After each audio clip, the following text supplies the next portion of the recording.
إن الحمد لله نحمده ونستعينه ونستغفره ونعوذ بالله من شرور أنفسنا ومن سيئات أعمالنا من يهده الله فلا مضل له ومن يضلل فلا هادي له وأشهد أن لا إله إلا الله وحده لا شريك له وأشهد أن محمدا عبده ورسوله أما بعد.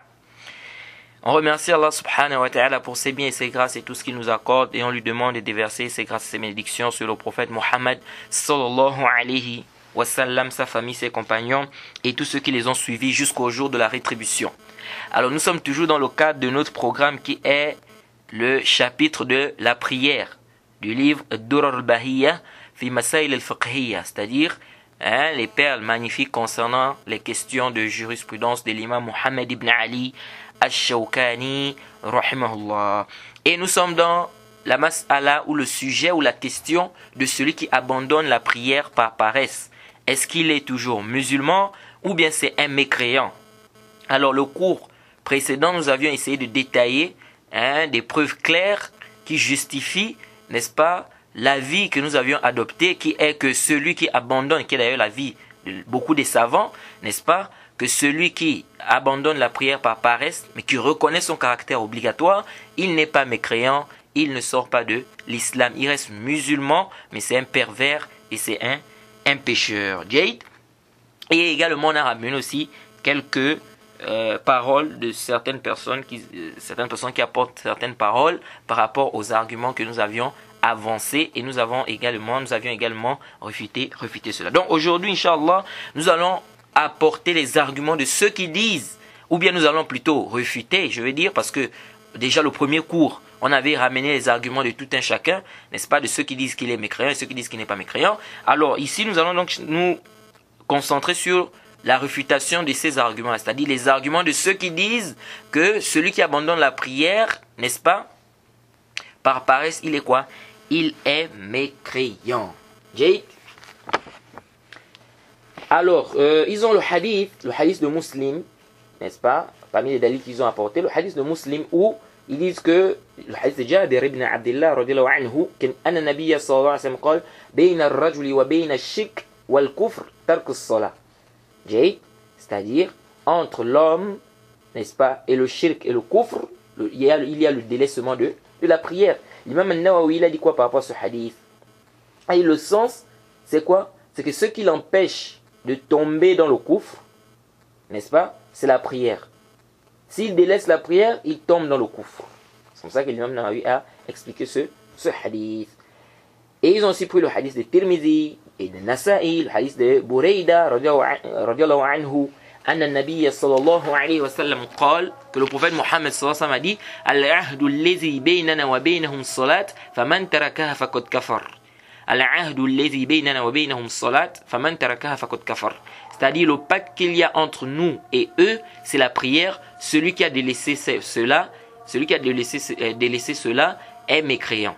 A mécru, pardon. Celui qui a délaissé cela a mécru.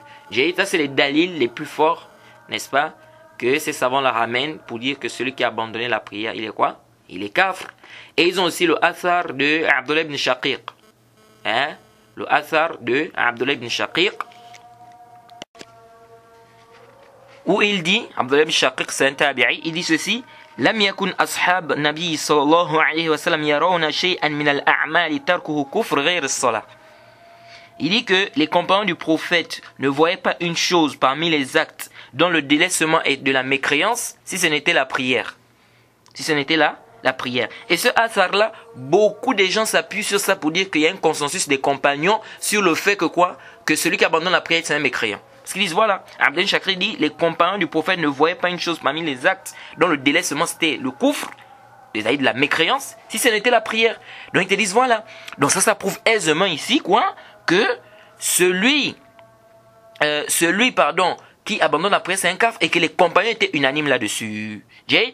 Donc beaucoup de gens amènent ce hasard-là. Mais est-ce que réellement d'abord ce hasard-là est d'abord authentique? C'est d'abord une première question. Jade. Alors, ce hasard-là est rapporté par Abdullah ibn Shaqiq min tariq Bishr ibn Mufaddal. Il rapporte ça de Bishr ibn Mufaddal qui lui rapporte de Saïd ibn Iyas. Jade. Et Saïd ibn Iyas là qui est dans le standard ici, il a commencé à s'embrouiller vers les 3 dernières années de sa vie. Les 3 dernières années de sa vie, il a commencé à s'embrouiller avec les hadiths. On dit qu'il est ikhtalata. Jade. Alors, qu'est-ce qu'on fait d'un rapporteur dans le ilm, le hadith, dans la science du hadith? Lorsqu'un rapporteur, qu'est-ce que les savants font? Et lorsqu'on a un rapporteur qui a commencé à s'embrouiller avec les hadiths, qu'est-ce qu'on fait? Les savants te disent ceci. Nous cherchons à distinguer quels sont les gens qui ont rapporté de lui avant qu'il ne commence à s'embrouiller et ceux qui ont rapporté de lui après qu'il se soit embrouillé. On regarde. Ceux qui ont rapporté de lui avant qu'il ne commence à s'embrouiller, lorsqu'ils rapportent un hadith de lui, on prend. Pourquoi? Parce qu'ils ont rapporté de lui avant qu'il ne commence à s'embrouiller dans les hadiths. Jade. Ceux qui ont rapporté de lui après qu'il se soit embrouillé, ici on ne prend pas leur hadith. Pourquoi? Parce qu'ils ont rapporté de lui après qu'il se soit embrouillé. Jade. Alors il y a un autre problème. Si on n'arrive pas à faire la distinction entre ceux qui ont rapporté de lui avant qu'il ne s'embrouille et après qu'il ne s'embrouille, qu'est-ce qu'on fait? Ici on dit on ne prend pas le hadith. Natawakaf. Le hadith reste daif, il reste faible parce qu'on n'arrive pas à distinguer quels sont ceux qui ont rapporté de lui avant qu'il ne commence à s'embrouiller ou après qu'il se soit embrouillé. Vous voyez, donc prendre son hadith c'est un risque. On peut tomber dans beaucoup d'erreurs parce que ici on ne sait pas réellement est-ce qu'ils ont pris de lui avant qu'il ne s'embrouille ou après. Est-ce que vous suivez un peu? Alors donc les savants te disent celui-là on ne prend pas.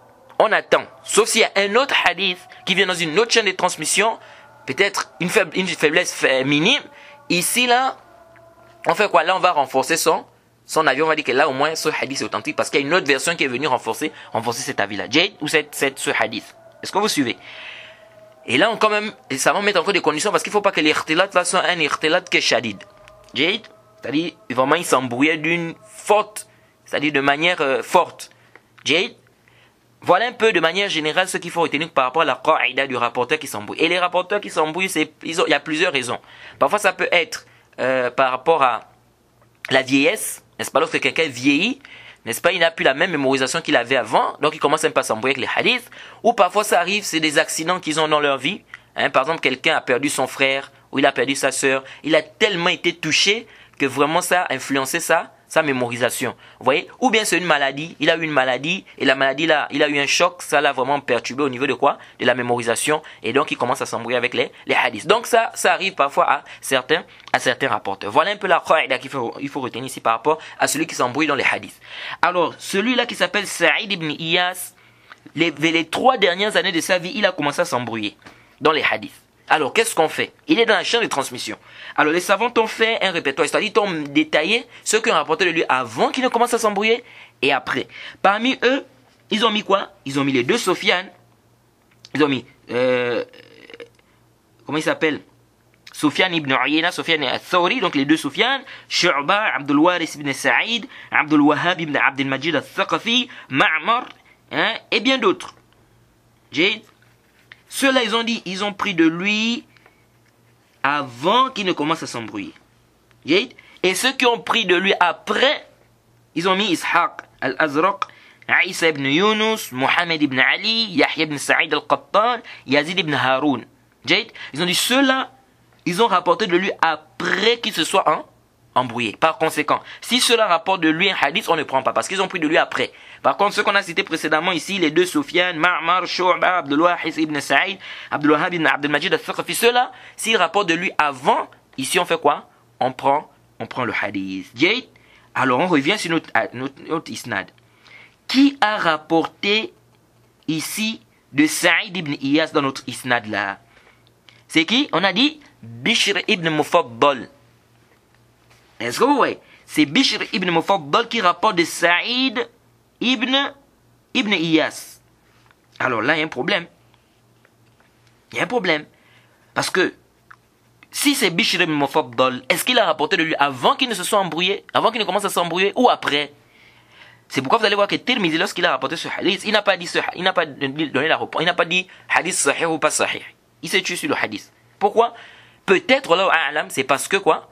Parce que sûrement il ne savait pas est-ce que Bishr ibn Mufaddal il a écouté de Saïd ibn Iyas avant qu'il ne s'embrouille ou après. Jade. Et c'est pourquoi vous allez voir qu'il y a beaucoup de savants, il y a d'autres savants qui ont dit clairement que Bishr ibn Mufaddal il a écouté de Saïd ibn Iyas après qu'il se soit embrouillé.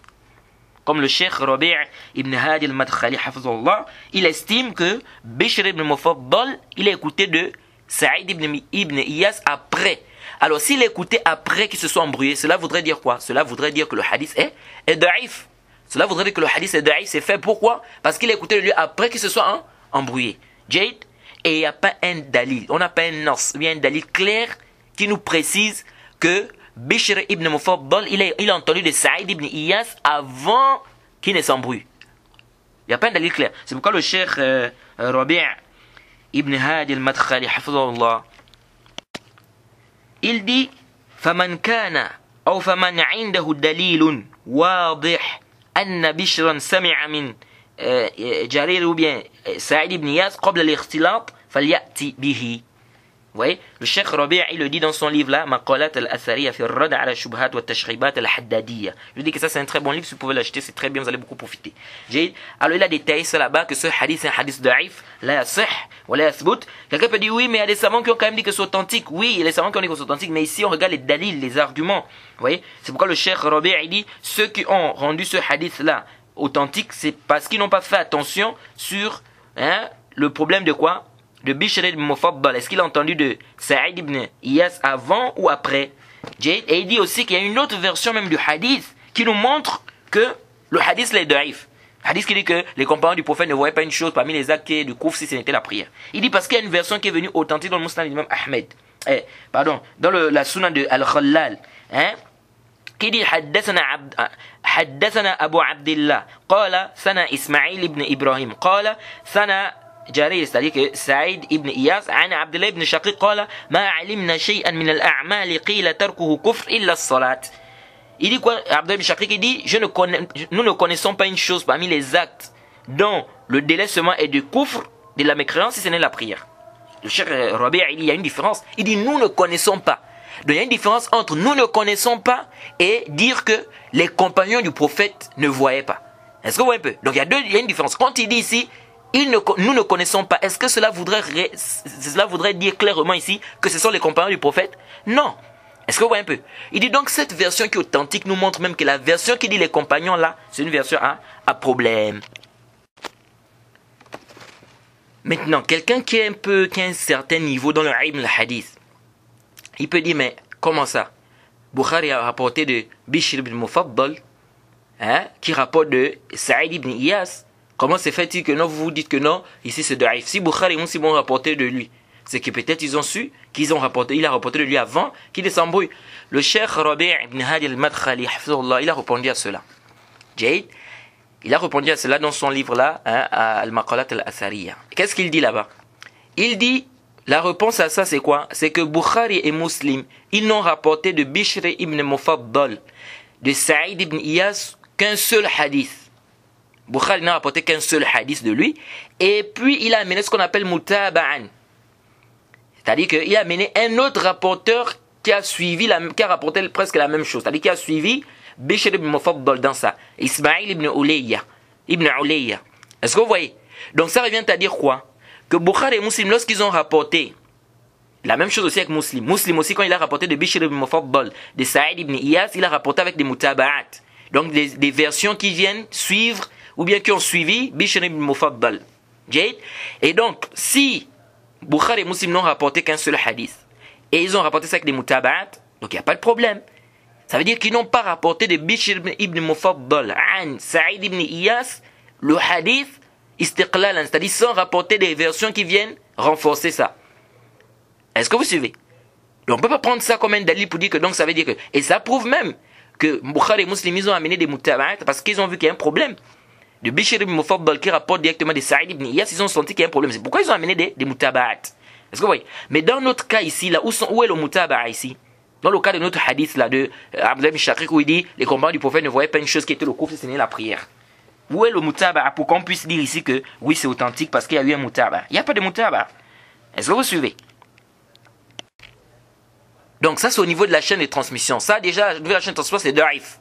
Maintenant si on vient, c'est-à-dire c'est faible. Maintenant si on vient au niveau du matn, c'est-à-dire le contenu du hadith, de la parole, du athar, on se rend compte que Abdullah ibn Shaqiq, il n'a pas rencontré tous les compagnons.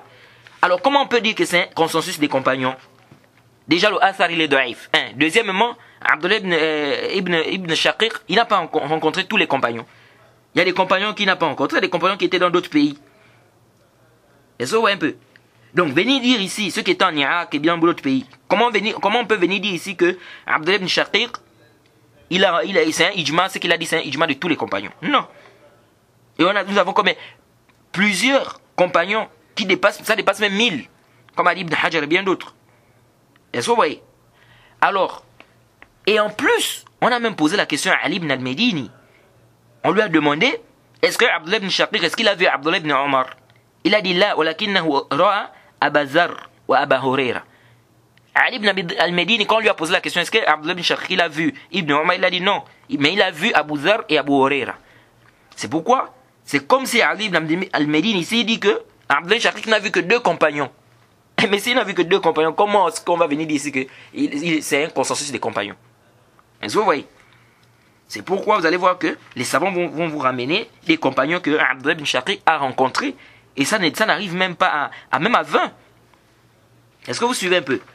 Donc cela nous montre clairement ici qu'on ne peut pas prendre ça comme un dalil pour dire que c'est un consensus des compagnons. C'est-à-dire, si on regarde même le contenu, on ne peut pas dire que c'est un consensus de quoi? Des savants. Donc au niveau de la chaîne de transmission, c'est faible.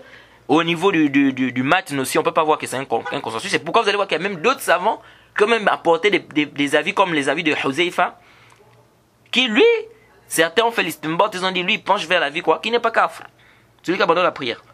Jay, est-ce qu'ils ont ramené le hadith où il a dit que Yawm al-Qiyamah, il y a des gens, n'est-ce pas, qui vont dire la ilaha illallah et ça va quoi, ça va les sauver. Jay.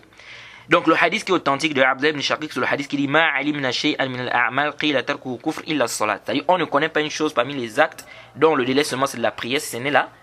Et donc le délai seulement c'est du kufr si ce n'est dans la prière. Ça c'est la version qui est authentique. Quant à la version qui dit que les compagnons du prophète ne voyaient pas une chose dont le délai seulement était le kufr, si ce n'est pas sahih.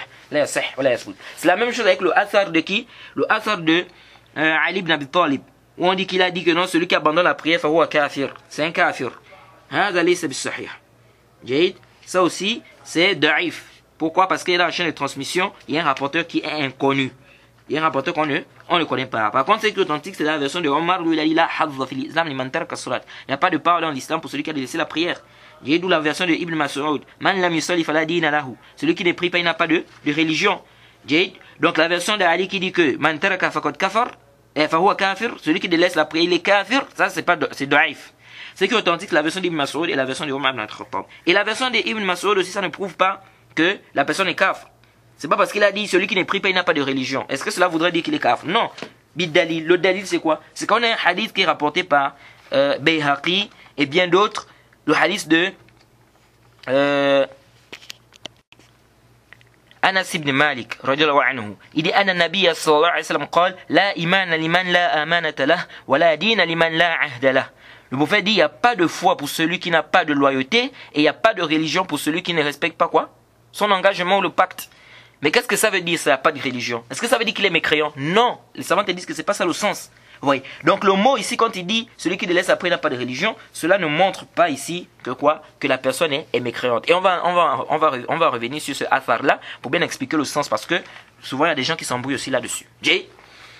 Alors on revient ici, la même chose avec, il n'y a pas de part pour celui qui n'a pas quoi, celui qui a prié, celui qui ne prie pas il n'y a pas de part pour lui dans l'islam. Ça aussi, ça ne montre pas ici quoi, que la personne est mécréante. On va revenir, Inch'Allah, quand on va expliquer le sens de il n'y a pas de foi, hein, l'un d'entre vous ne croit pas tant qu'il ne fait pas telle chose, hein, il n'y a pas d'islam pour celui qui... Tout ça là, on va expliquer ça, qu'est-ce que cela veut dire, cette négation-là. Mais avant ça, revenons aux arguments de ceux qui ont dit que celui qui abandonne la prière par paresse est mécréant. Ils ont dit que le prophète a dit le pacte qu'il y a entre nous et eux c'est la prière, celui qui le laisse il a mécru. Et ils ont aussi pour le hadith de Bourayda qui est dans le Sahih Muslim où le prophète Mohammed sallallahu alayhi wa sallam a dit man taraka salat al-asr faqad habita amaluhu, celui qui a délaissé la prière de Asr, ses œuvres sont annulées. Oui, c'est pourquoi on avait rappelé l'avis du Cheikh Abdelaziz bin Baz par rapport à ce hadith, hein? Et aussi dire que pendant longtemps on a toujours pensé que l'avis du Cheikh bin Baz n'était pas correct par rapport aux savants qui estiment que celui qui abandonne la prière est mécréant. Est-ce que vous voyez? Parce que en fait, ils ont divergé entre eux. Ceux qui disent que celui qui abandonne la prière est mécréant, ils ont divergé entre eux. Certains ont dit une seule prière, il est kafir. D'autres ont dit 2 prières, il est kafir. D'autres ont dit 3 prières, il est kafir. D'autres ont dit il faut qu'il abandonne toutes les prières complètement. Ça dit, il ne prie même pas. Donc c'est un khilaf entre là-bas. Donc parmi eux, le Cheikh Bin Baz, il était d'avis quoi? Que celui qui abandonne une seule prière, par exprès, une seule, il est mécréant, il sort de l'islam.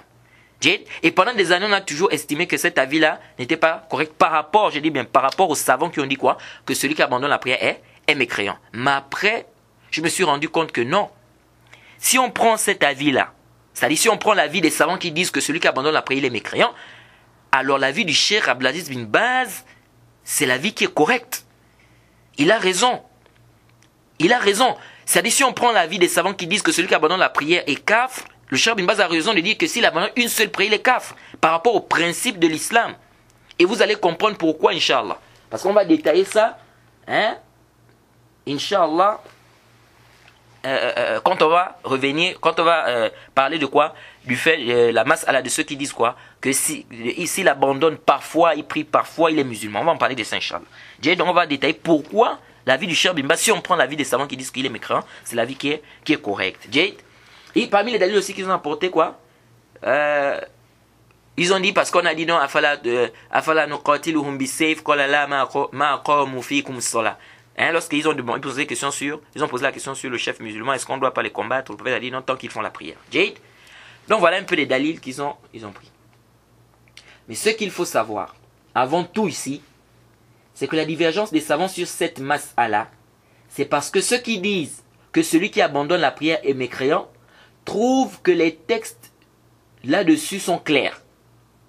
Et donc vont chercher une interprétation aux textes qui ne sont pas clairs pour eux, concernant les savants qui disent qu'il n'est pas mécréant. Et ceux qui disent aussi que celui qui abandonne la prière par paresse n'est pas mécréant, eux font de même aussi. C'est-à-dire qu'ils trouvent que leurs textes sont clairs et que les textes des autres ne sont pas clairs. Donc ils vont trouver une interprétation pour que ça coïncide ou bien pour que ça soit en conformité avec quoi? Les textes qui sont clairs. Donc avant tout, il faut comprendre une chose qui est très importante ici. Donc ici le khilaf des savants c'est ça. C'est-à-dire ceux qui disent qu'il est kaf, ils trouvent que leurs textes sont clairs. Ceux qui disent qu'il n'est pas kaf, ils trouvent aussi que leurs textes sont clairs. Donc qu'est-ce qu'il faut faire? C'est pourquoi je dis arju an tantabihu. Ça, ce que je vais expliquer là, c'est très important. Les textes dans l'islam, nous avons 3 types de textes. Il n'y a pas une quatrième catégorie. Il y a un 4e type de texte. Soit le texte, il est clair, sarih, c'est-à-dire qu'on ne peut comprendre qu'un seul sens. C'est ça le texte clair. Ma la yahtami illa ma'na wahida. Ça c'est le texte clair. C'est-à-dire on ne peut comprendre qu'un seul sens de ce texte-là. Alors ici, on doit travailler avec cela. Et si on voit des textes qui ne sont pas clairs et qui semblent contredire les textes clairs, alors nous devons comprendre les textes qui ne sont pas clairs à la lumière des textes qui sont clairs. Ça c'est premièrement. Deuxième catégorie des textes, nous avons des textes qui sont apparents. Zahira, c'est-à-dire c'est apparent. Le texte apparent, c'est un texte qui comporte 2 sens ou plus, mais dont l'un de ces sens est plus proche. Ici, on doit travailler avec le texte, n'est-ce pas? Dont le sens est le plus proche. Eh bien, on doit travailler avec le sens qui est le plus proche, je vais dire. Ici, on va travailler avec le sens qui est le plus proche et de laisser le sens qui est éloigné. Sauf s'il y a un dalil qui montre qu'on doit travailler avec le sens qui est éloigné. Ça, c'est le texte qui est zahir, qui est apparent. Et enfin, nous avons le texte qui n'est pas clair, qui comporte des hypothèses. Et toutes les hypothèses se valent. Ça, c'est un texte qui comporte des hypothèses, c'est un texte dont il y a plusieurs hypothèses et ces hypothèses-là se valent. Ici, on ne peut faire précéder un sens sur l'autre que s'il y a un dalil, s'il y a une preuve. Sinon, on laisse le dalil. On ne peut s'argumenter de ça sur la question. Pourquoi? Parce qu'ici, le texte n'est pas clair. D'où vient la règle? Hikayatul hal, iza tatarra'a ilayha l'ihtimal, saqata biha l'istidlal. Ou iza ja l'ihtimal, batala l'istidlal. C'est une règle qui a été détaillée par l'imam Shafi'i, rahimahullah ta'ala. C'est-à-dire que lorsque nous avions un texte où il y a plusieurs hypothèses, et ici il faut bien retenir que les hypothèses dont il est question, c'est les hypothèses qui sont fortes, pas n'importe quelle hypothèse. Et des hypothèses qui sont acceptées par la législation. Tu vas pas mener une hypothèse qui est battila, qui est carrément nulle et qui contredit les sources. Non. Vous voyez? Donc, ici on va regarder. Si on voit qu'on ne peut pas, ici là le dalil tombe. On dit un texte où il y a trop d'hypothèses, n'est-ce pas? Son argumentation tombe. Le problème c'est que parfois les savants divergent. Est-ce que ce texte est clair ou pas? Comme ici. D'autres disent c'est ça qui est clair, d'autres disent non c'est ça qui est clair. Est-ce que vous voyez un peu? Alors ici là on dit. Ça, c'est une règle qui est importante que je vais expliquer là. Vraiment, j'ai dit arju an tantabihu. Ça va beaucoup vous aider dans beaucoup des masaïl. Alors ici, l'on dit, celui qui prétend que son texte est clair, il doit prouver avec des preuves que le texte est clair. C'est-à-dire, il doit montrer des preuves dans ce texte-là même.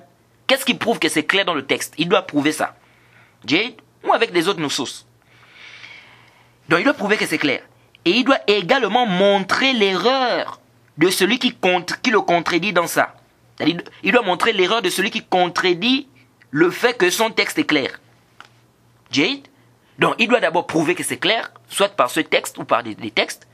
Ensuite, il doit montrer l'erreur de celui qui dit que non, le texte n'est pas clair. Par des preuves aussi. Jade.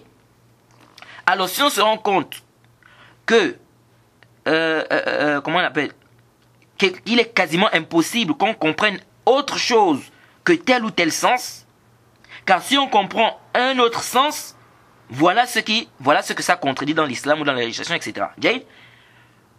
Alors, ici là, si cela est prouvé, alors ici on dit donc le texte de celui-là est clair. Jade. Mais si on n'arrive pas à montrer la fausseté de celui qui dit que le texte n'est pas clair, c'est-à-dire, c'est deux choses. Tu prouves d'abord que c'est clair, ensuite tu dois montrer la fausseté de celui qui dit que c'est pas clair. Mais si tu n'arrives pas à montrer la fausseté de celui qui dit que c'est pas clair, ou les arguments que tu avances pour montrer que ce qu'il dit n'est pas vrai, ce sont des arguments qui ne tiennent pas, alors ici on dit, le texte ici, ton texte reste apparent, ou il n'est pas clair. Donc soit il est muhtamal, soit il n'est pas clair, soit il reste apparent. Jade. Alors, tout d'abord, ceux qui ont dit que celui qui délaisse la prière est mécréant. On a dit qu'ils ont divergé entre eux. Certains disent, s'ils délaissent une seule prière, deux disent deux disent trois, deux disent même qu'il faut qu'ils délaissent complètement. Pourquoi cette divergence-là? C'est à cause du mot faman tarakaha. Tarakaha, celui qui la délaisse. Qu'est-ce que ça veut dire délaisser? Est-ce que ça veut dire une prière? Est-ce que ça veut dire deux? Est-ce que ça veut dire trois? Est-ce que vous voyez? Et ici, rappelez aussi que le Cheikh Ibn Uthaymeen, lui, il est d'avis que celui qui prie, tantôt il délaisse la prière, tantôt, lui, là, il n'est pas kafir. C'est celui qui abandonne complètement qui est kafir. Il est d'avis de Ibn al-Qayyim et puis du Cheikh al-Islam Ibn Taymiyyah. Jade. Alors maintenant, vous allez comprendre pourquoi j'ai dit que l'avis du Cheikh Bin Baz est plus proche des principes de l'islam si on est d'avis que celui qui abandonne la prière est kafir. Jade. Arju an tantabihu. Je demande vraiment votre attention ici parce que ce que je vais dire là, ça va beaucoup vous aider dans votre religion. Et c'est là où vous allez voir que l'avis là de ceux qui disent que tantôt il abandonne une fois ou deux fois ou trois fois, cet avis est marjouh. Jade, cet avis là n'est pas correct. Pourquoi? C'est-à-dire, ou bien on dit que celui qui abandonne la prière, il est kafir s'il abandonne une seule prière, ou bien on dit qu'il n'est pas kafir. Mais quand on fait des dits tantôt, s'il abandonne parfois, il laisse parfois, ça c'est Haza laysa bisahih. Limaza. Pourquoi? Arju an tantabihu. Car dans l'islam, le koufr, c'est par rapport à l'acte, c'est pas par rapport à la quantité. Ça veut dire quoi? Ça veut dire que l'islam regarde l'acte là, l'acte que tu poses là. Est-ce que cet acte là c'est la mécréance ou pas? Si c'est de la mécréance, alors ici l'islam ne fait pas la différence entre beaucoup et un peu. J'ai une fois ou deux fois, trois fois ou quatre, non, ou toute la vie. L'islam ne fait pas la différence là. Du moment où l'acte a été prouvé que c'est du koufr. Un exemple. Celui qui rejette ou bien renie un seul verset du Coran, c'est un mécréant. Celui qui renie un seul verset du Coran, c'est un mécréant. Celui qui renie tout le Coran, lui aussi c'est un mécréant. Celui qui renie un seul messager parmi les messagers, il est mécréant. Et celui qui renie tous les messagers, il est aussi mécréant. Est-ce que vous suivez? Celui qui fait une seule adoration à autre qu'Allah, il est mécréant. Jade, il a fait le koufr, le shirk. Et celui qui fait 95 adorations ou 100 adorations à autre qu'Allah, lui aussi il est mécréant. Jade.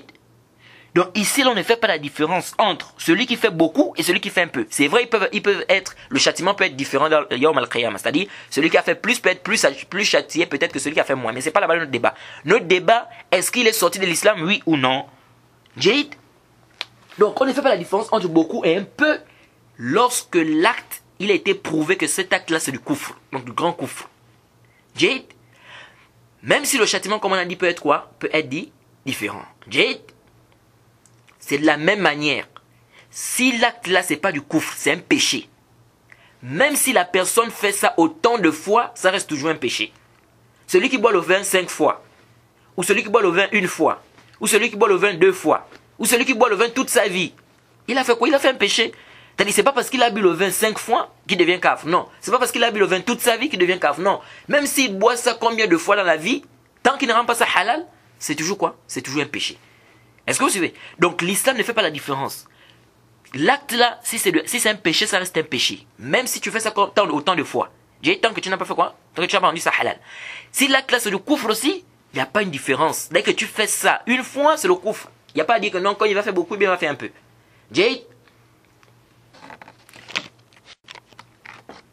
Donc, celui qui boit le vin une fois, 2 fois, il a péché. Et celui qui boit le vin toute sa vie aussi, il a péché. Donc ici c'est pas parce qu'il a bu le vin 7 fois, ou bien 8 fois, ou bien 100 fois, ou toute sa vie, que ça change le fait que ce soit un péché. Et qu'il devient maintenant mécréant. Non. Et vraiment, je dis, ce principe est très important, car ça va beaucoup vous aider à rejeter beaucoup d'ambiguïté, des shubhat, beaucoup de shubhat que les gens des sectes apportent. Surtout sur le sujet de celui qui juge par une loi autre que la loi d'Allah. C'est pas, vous avez déjà entendu ça. Il y a des gens qui disent aujourd'hui, on entend ça avec beaucoup de gens.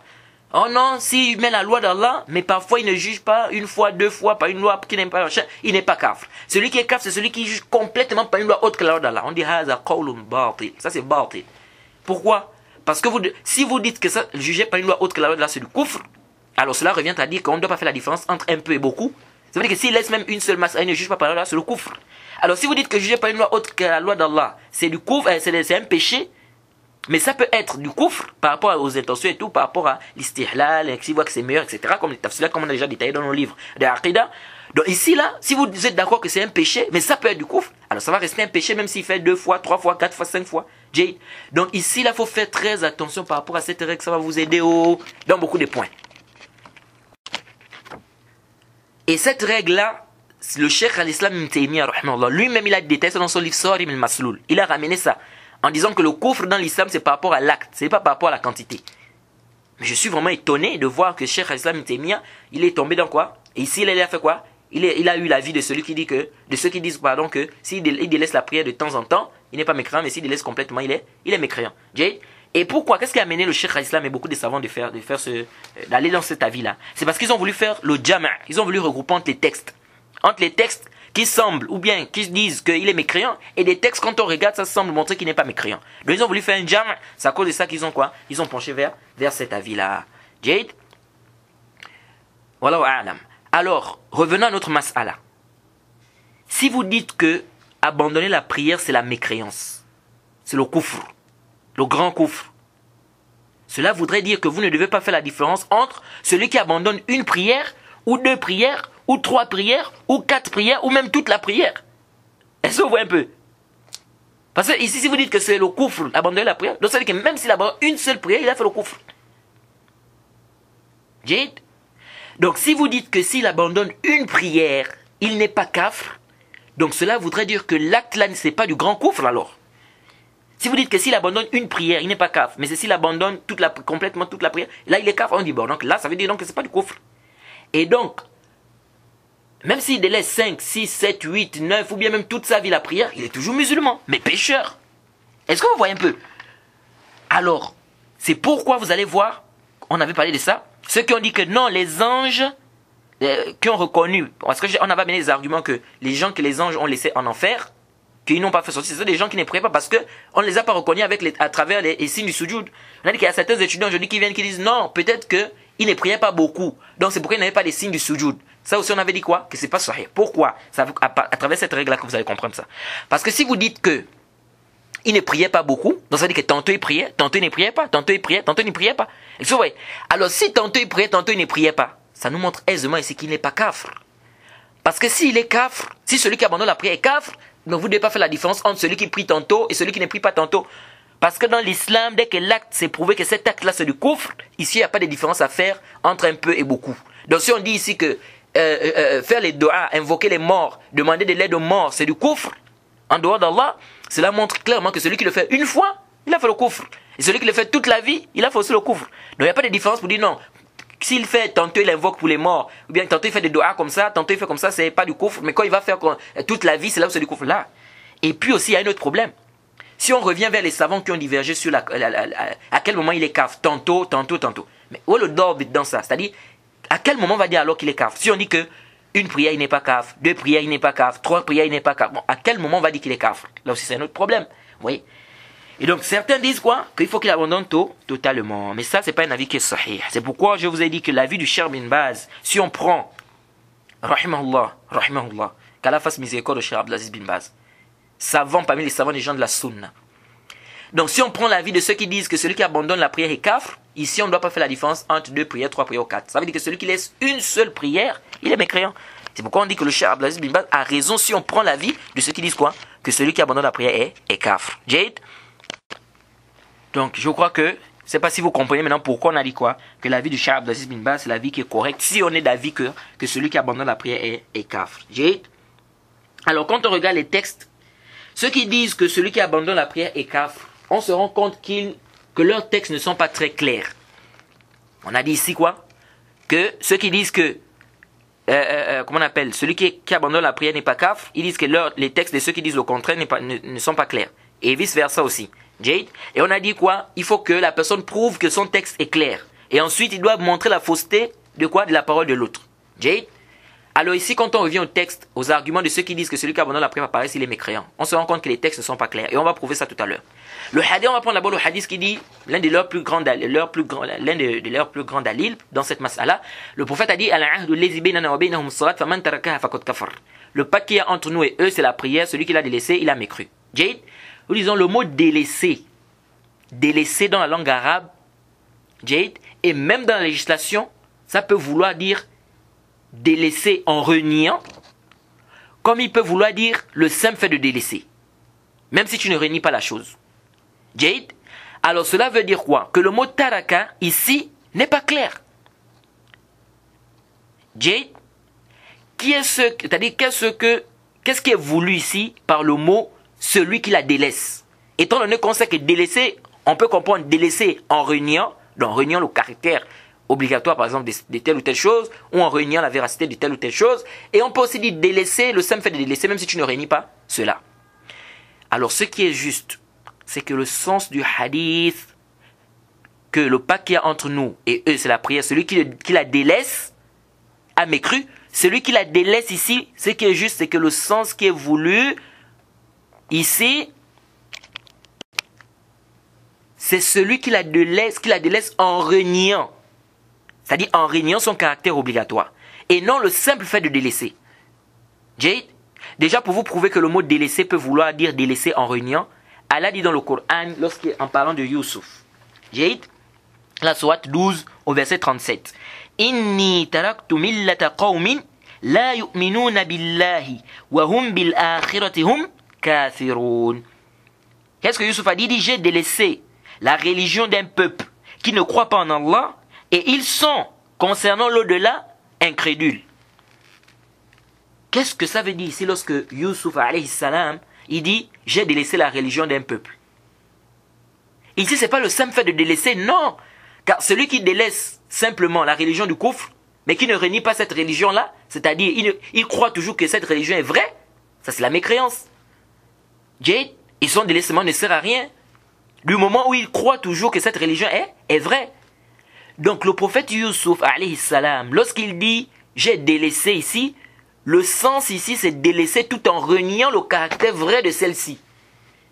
Est-ce que vous suivez? C'est-à-dire délaisser ici veut dire qu'il a délaissé et en même temps aussi il a délaissé en reniant le caractère quoi? Vrai de cette religion. Donc il sait que cette religion là c'est pas une vraie religion. C'est fausse, c'est une fausse religion. Donc on voit bien ici que le mot délaisser peut vouloir dire délaisser tout en reniant. Comment ça peut vouloir dire aussi de laisser, rien que le simple fait de délaisser. Alors lorsqu'on vient dans le hadith, on trouve que le prophète a dit فَمَنْ تَرَكَهَا أَوْ مَنْ تَرَكَهَا فَقَدْ كَفَرَ. Celui qui l'a délaissé, il a mécru. Donc ici c'est général. Le prophète n'a pas fait la différence entre celui qui délaisse par exemple la prière par oubli, ou celui qui délaisse la prière par sommeil, ou par exemple celui qui délaisse la prière par une quelconque excuse. Il n'a pas fait la... Il dit man taraka faqad kafar. Celui qui l'a délaissé, il a mécru. C'est général ici. Est-ce qu'on a dit ici, sauf celui qui délaisse par oubli, sauf celui qui... Non. Ça veut dire que même celui qui délaisse par oubli, même celui qui... il rentre dans le texte. Mais lorsqu'on a trouvé des textes qui acceptent celui qui a oublié, ou celui qui a dormi par exemple, on a vu des textes clairs qui montrent qu'il n'est pas mécréant, parce qu'il a oublié, il a une excuse, il a dormi, etc. On comprend très bien que le texte, cela ne rentre pas dans le texte. Et donc, on ne doit pas comprendre ce texte-là comme ça, c'est-à-dire de manière absolue, que ça englobe tout le monde. Non, on doit faire l'exception ici. Celui qui l'a délaissé, qui l'a délaissé? C'est celui qui l'a délaissé exprès. Est-ce qu'on voit un peu?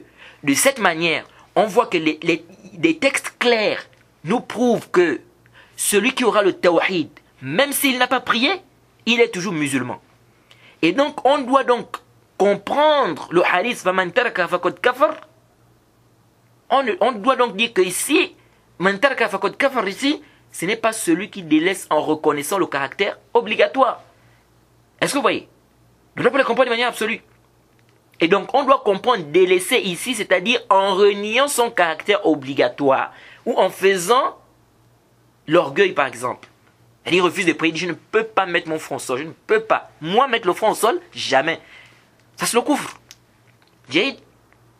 Et parce que je n'ai pas envie d'être très long, sinon il y a plusieurs versets du Coran qui montrent que le mot délaisser peut vouloir dire délaisser tout en réunion. Et l'imam al-Shafi'i, rahimahullah, il est de cet avis. Il est de l'avis que le sens du hadith, c'est celui qui délaisse tout en réunion le caractère obligatoire. Pas celui qui délaisse, mais qui reconnaît le caractère obligatoire. Ce n'est pas le simple fait de délaisser ici qui fait qu'il soit mécréant. Non, c'est le fait de délaisser en reniant. Jade. Alors maintenant, qu'est-ce que le prophète veut dire par le pacte entre nous et eux? Quand le prophète dit le pacte qu'il y a entre nous et eux, ça veut dire quoi le pacte qu'il y a entre nous et eux? Certains ont dit eux, c'est-à-dire les mécréants. D'autres ont dit eux, ça veut dire les hypocrites. Dans tous les cas, que l'on dise que les pactes qu'il y a entre nous et eux ici, ça veut dire les mécréants ou que ça veut dire les hypocrites, au finish, ce sont tous des mécréants. Donc on pose la question. Les mécréants et les hypocrites, lorsqu'ils délaissent la prière, ils la délaissent en reniant le caractère obligatoire ou ils la délaissent simplement sans renier son caractère obligatoire? Il n'y a pas de doute. Il n'y a pas de doute que lorsque les mécréants délaissent la prière ou bien les hypocrites délaissent la prière, c'est en reniant son caractère obligatoire. Parce qu'ils ne reconnaissent pas que l'islam est vrai. Alors si c'est le cas, c'est quoi alors le sens du hadith? C'est clair les frères. C'est clair. Al-ahd allazi baynana wa baynahum salat, c'est-à-dire al-ahd allazi baynana ay al-muslimun, c'est-à-dire le pacte qu'il y a entre nous, c'est-à-dire les musulmans, wa baynahum et eux, c'est-à-dire les hypocrites, c'est la prière. Celui qui va la délaisser, c'est-à-dire parmi ces gens-là, parmi les hypocrites, pourquoi en fait il a mécru? Parce que les hypocrites là, s'ils délaissent ça du houdan, c'est-à-dire ils délaissent ça en reniant le caractère obligatoire. Ça c'est ce qui est apparent du texte. C'est-à-dire, le pacte, ici le pacte ici, c'est-à-dire qu'on ne peut pas les combattre tant qu'ils prient. Est-ce que vous voyez, ces hypocrites là, tant qu'ils prient, on ne peut pas les combattre parce qu'ils montrent leur islam en apparence. On ne peut pas les combattre. Mais s'ils délaissent, alors ici, il n'y a plus de pacte. On peut les combattre. Jade, on peut les combattre, les tuer. Est-ce que vous voyez un peu? C'est pourquoi on dit les hypocrites délaissent la prière en reniant son caractère obligatoire. Donc cela veut dire tout celui qui délaisse la prière en reniant son caractère obligatoire, il a mécru, on doit le combattre. C'est ça. Quelqu'un peut dire, mais les hypocrites ont mécru depuis. Nous disons oui, ils ont mécru, mais en apparence, nous on les considère comme étant des musulmans, les hypocrites. Car ils montrent l'islam. Est-ce que vous suivez? Un hypocrite, il montre l'islam, on le considère comme étant un musulman. On hérite de lui, on l'enterre dans les cimetières des musulmans parce qu'en apparence, il montre qu'il est musulman. Est-ce que vous voyez? Parce qu'on ne sait pas ce qu'il y a dans son cœur. Mais lorsqu'ils cesseront de montrer l'islam, ou lorsqu'un hypocrite cesse de montrer l'islam, et il montre clairement que c'est un mécréant, par des actes qui prouvent clairement qu'il est mécréant, alors là, on dit là, il a mécru. C'est-à-dire là, maintenant, on ne va plus considérer que c'est un musulman, même en apparence. Est-ce que vous voyez un peu? Donc, c'est ça le sens du hadith. Donc, celui qui délaisse ici, c'est-à-dire parmi les hypocrites, s'il délaisse, parce que lui, il délaisse pas en reniant. Et donc, le pacte qu'il y a entre nous et eux, c'est ça. C'est-à-dire qu'on ne peut pas les combattre pour ça. Mais s'il délaisse ça, fakot kafar, c'est-à-dire en apparence ici, et on fait quoi? On doit le combattre. Jade. Alors, certains ont dit que dans le hadith, le sens qui est voulu, c'est celui qui délaisse la prière tout en reniant son caractère obligatoire, c'est pas juste. Certains ont dit ça. Ils ont dit, ceux qui disent que le sens qui est voulu par le hadith, c'est celui qui a délaissé la prière tout en reniant le caractère obligatoire, ils ont dit ça, c'est pas juste. Pourquoi? Écoutez leur argument. Ils disent, toute personne qui délaisse un acte parmi les piliers de l'islam, tout en reniant son caractère obligatoire, c'est un mécréant. Que ce soit le hajj, que ce soit la zakat, que ce soit le jeûne. Alors pourquoi le prophète a juste cité la prière? Cela montre que c'est pas ça le sens. Sinon, il faut bien un intérêt. Pourquoi le prophète a cité la prière seulement? Alors que tous les actes, on sait que c'est la même chose. Tous les actes, si tu les laisses en reniant le caractère obligatoire, c'est le kufr. La zakat, le jeûne et tout. Mais le prophète a cité juste la prière. Ça nous montre que c'est pas ça le sens. Parce que tous les autres actes aussi, c'est la même chose. Celui qui ne les laisse pas, en reniant aussi, il a fait le kufr. Mais pourquoi le prophète a cité quoi? Là, la prière. Il faut bien qu'il y ait un intérêt. La réponse à cela est très simple. Nous disons oui. Il y a bien un intérêt dans le fait que le prophète cite la prière au lieu des autres piliers. C'est quoi l'intérêt? Arju an tantabihu. Je demande votre attention ici. Vous savez, lorsque quelqu'un est mécréant, il ne fait pas les 5 prières il ne fait pas les 5 prières, oui, tout en réunissant le caractère obligatoire. Jade, ça dit ne prie pas. Et il réunit le caractère obligatoire de la prière. Ça, c'est quand quelqu'un est mécréant. Jade, il dit que c'est pas wajib de prier parce que de un, il est mécréant, il n'est pas dans l'islam. Alors, lorsqu'il va prononcer l'attestation, et qu'avant de prononcer cette attestation, il reniait le caractère obligatoire, et que vient l'heure de la prière, il ne prie pas, il refuse de prier, cela prouve clairement qu'il renie toujours le caractère obligatoire de la prière. Et donc, il ne peut être notre frère ici que s'il fait la prière, étant donné qu'il refuse de prier. Je ne sais pas si vous savez ici. Allah, ou bien l'islam, a fait de la prière un signe apparent pour savoir s'il renie toujours le caractère obligatoire, car de tous les autres piliers de la prière, c'est la prière qui est le seul acte le plus apparent qui nous permettra de distinguer ça clairement. C'est-à-dire qu'il nous permettra de distinguer s'il continue toujours à renier le caractère obligatoire, oui ou non. Contrairement à la zakat. Car la zakat, il peut ne pas avoir les moyens. Il peut ne pas avoir atteint le quota qui oblige de faire sortir la zakat. Et donc, il ne va pas faire sortir la zakat, puisqu'il n'a pas les moyens pour faire sortir la zakat. Ou bien il n'a pas atteint le quota.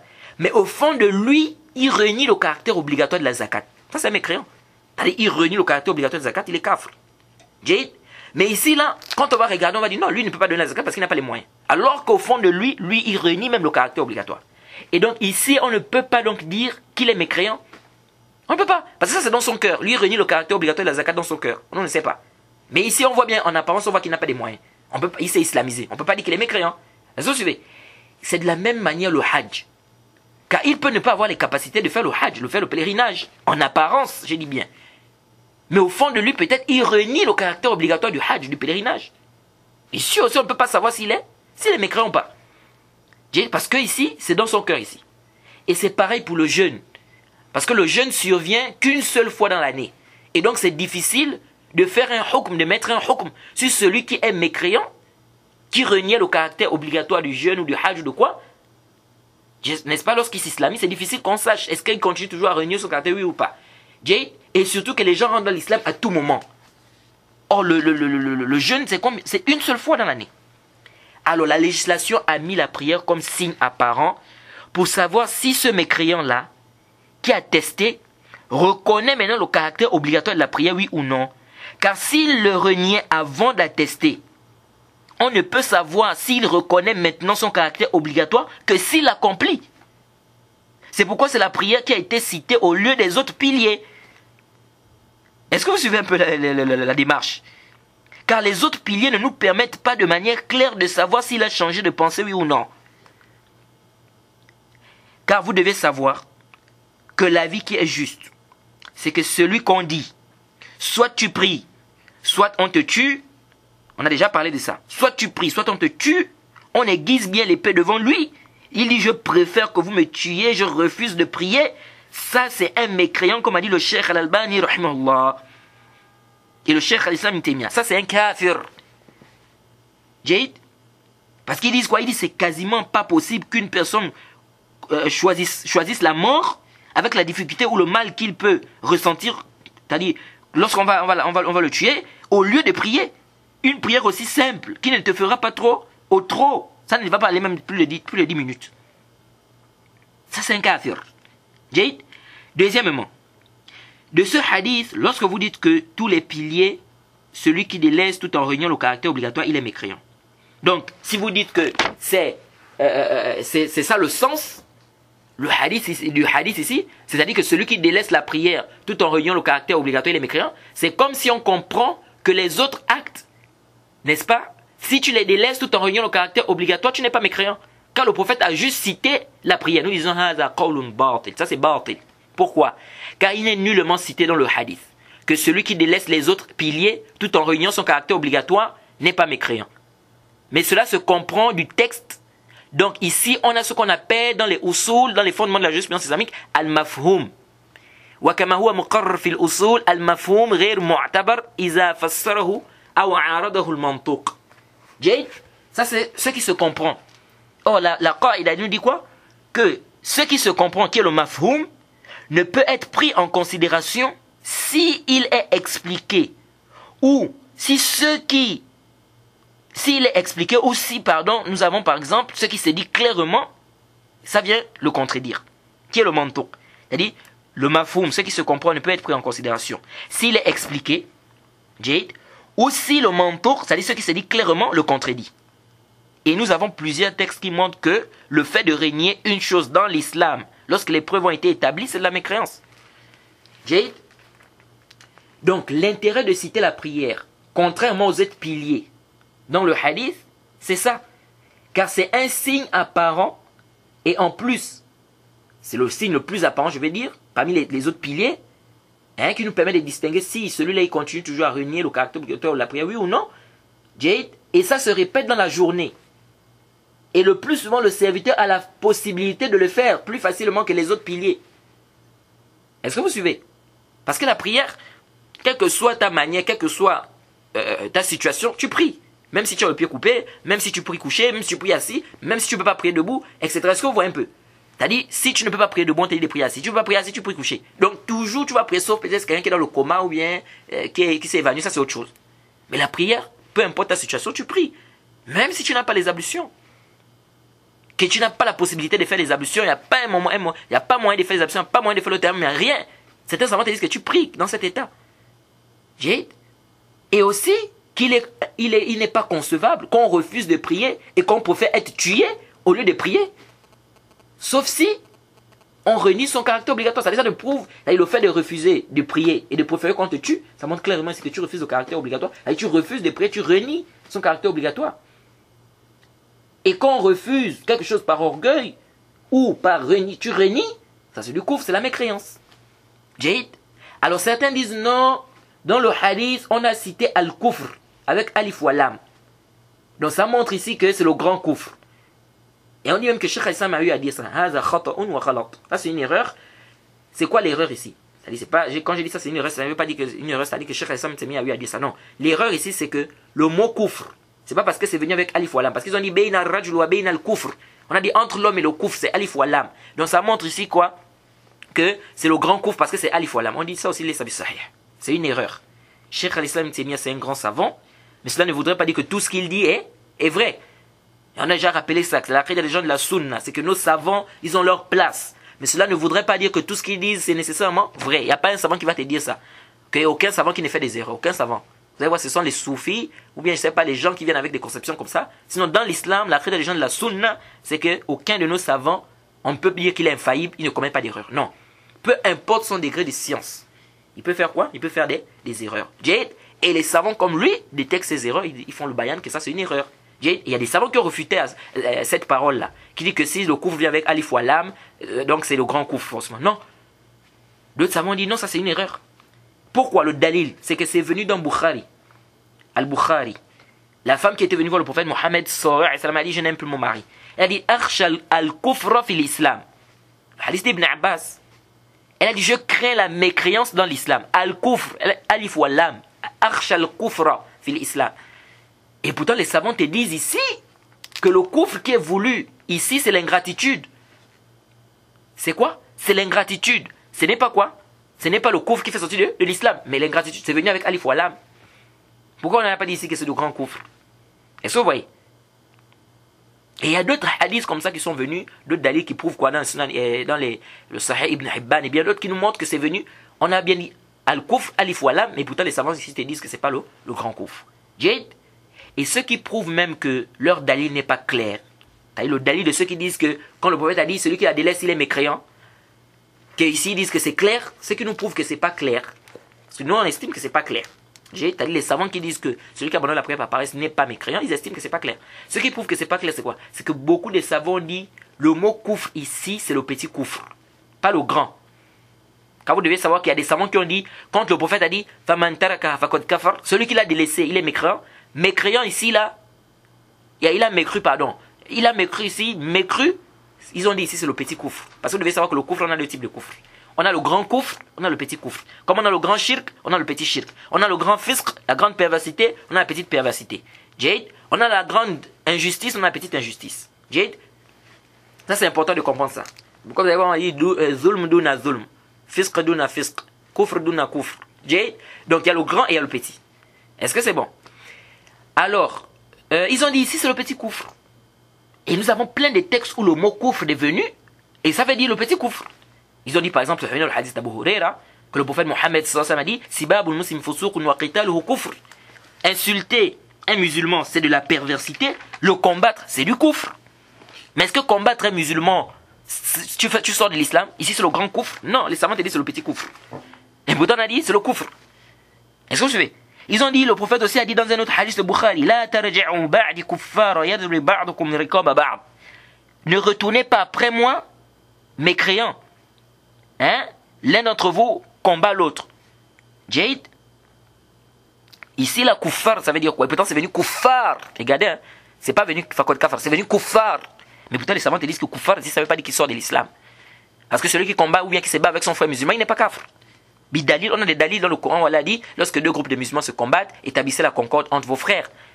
Hein? Si l'un d'entre eux se rébelle, n'est-ce pas, combattez le groupe qui se rébelle? Mais ce sont des musulmans. Allah les a appelés les croyants. Si deux groupes de croyants se battent ou se combattent, ils appellent les croyants malgré qu'ils se combattent. Donc ça nous montre ici quoi? Que le mot, ou bien le fait de combattre son frère musulman, ça ne te fait pas sortir de l'islam. Mais pourtant le prophète a dit ici, ne retournez pas kuffar. Hein? L'un combat l'autre. Jade. Donc, c'est la même chose avec le verset où Allah dit وَمَنْ لَمْ يَحْكُمْ بِمَا أَنزَلَ اللَّهُ فَأُولَٰئِكَ هُمُ الْكَافِرُونَ. Ceux qui ne jugent pas par la loi qu'Allah a fait descendre, voilà c'est les mécréants. Allah a dit ce sont des mécréants. Et pourtant les savants te disent qu'ici la mécréance ici c'est même pas, c'est le koufr de nakoufr, c'est le petit koufr. Avec les tafsilat comme on a déjà détaillé ici, hein, dans plusieurs de nos cours, Barbahari, le kitab du djihad, on a détaillé quoi? Que ici le koufr c'est quoi? C'est le petit koufr.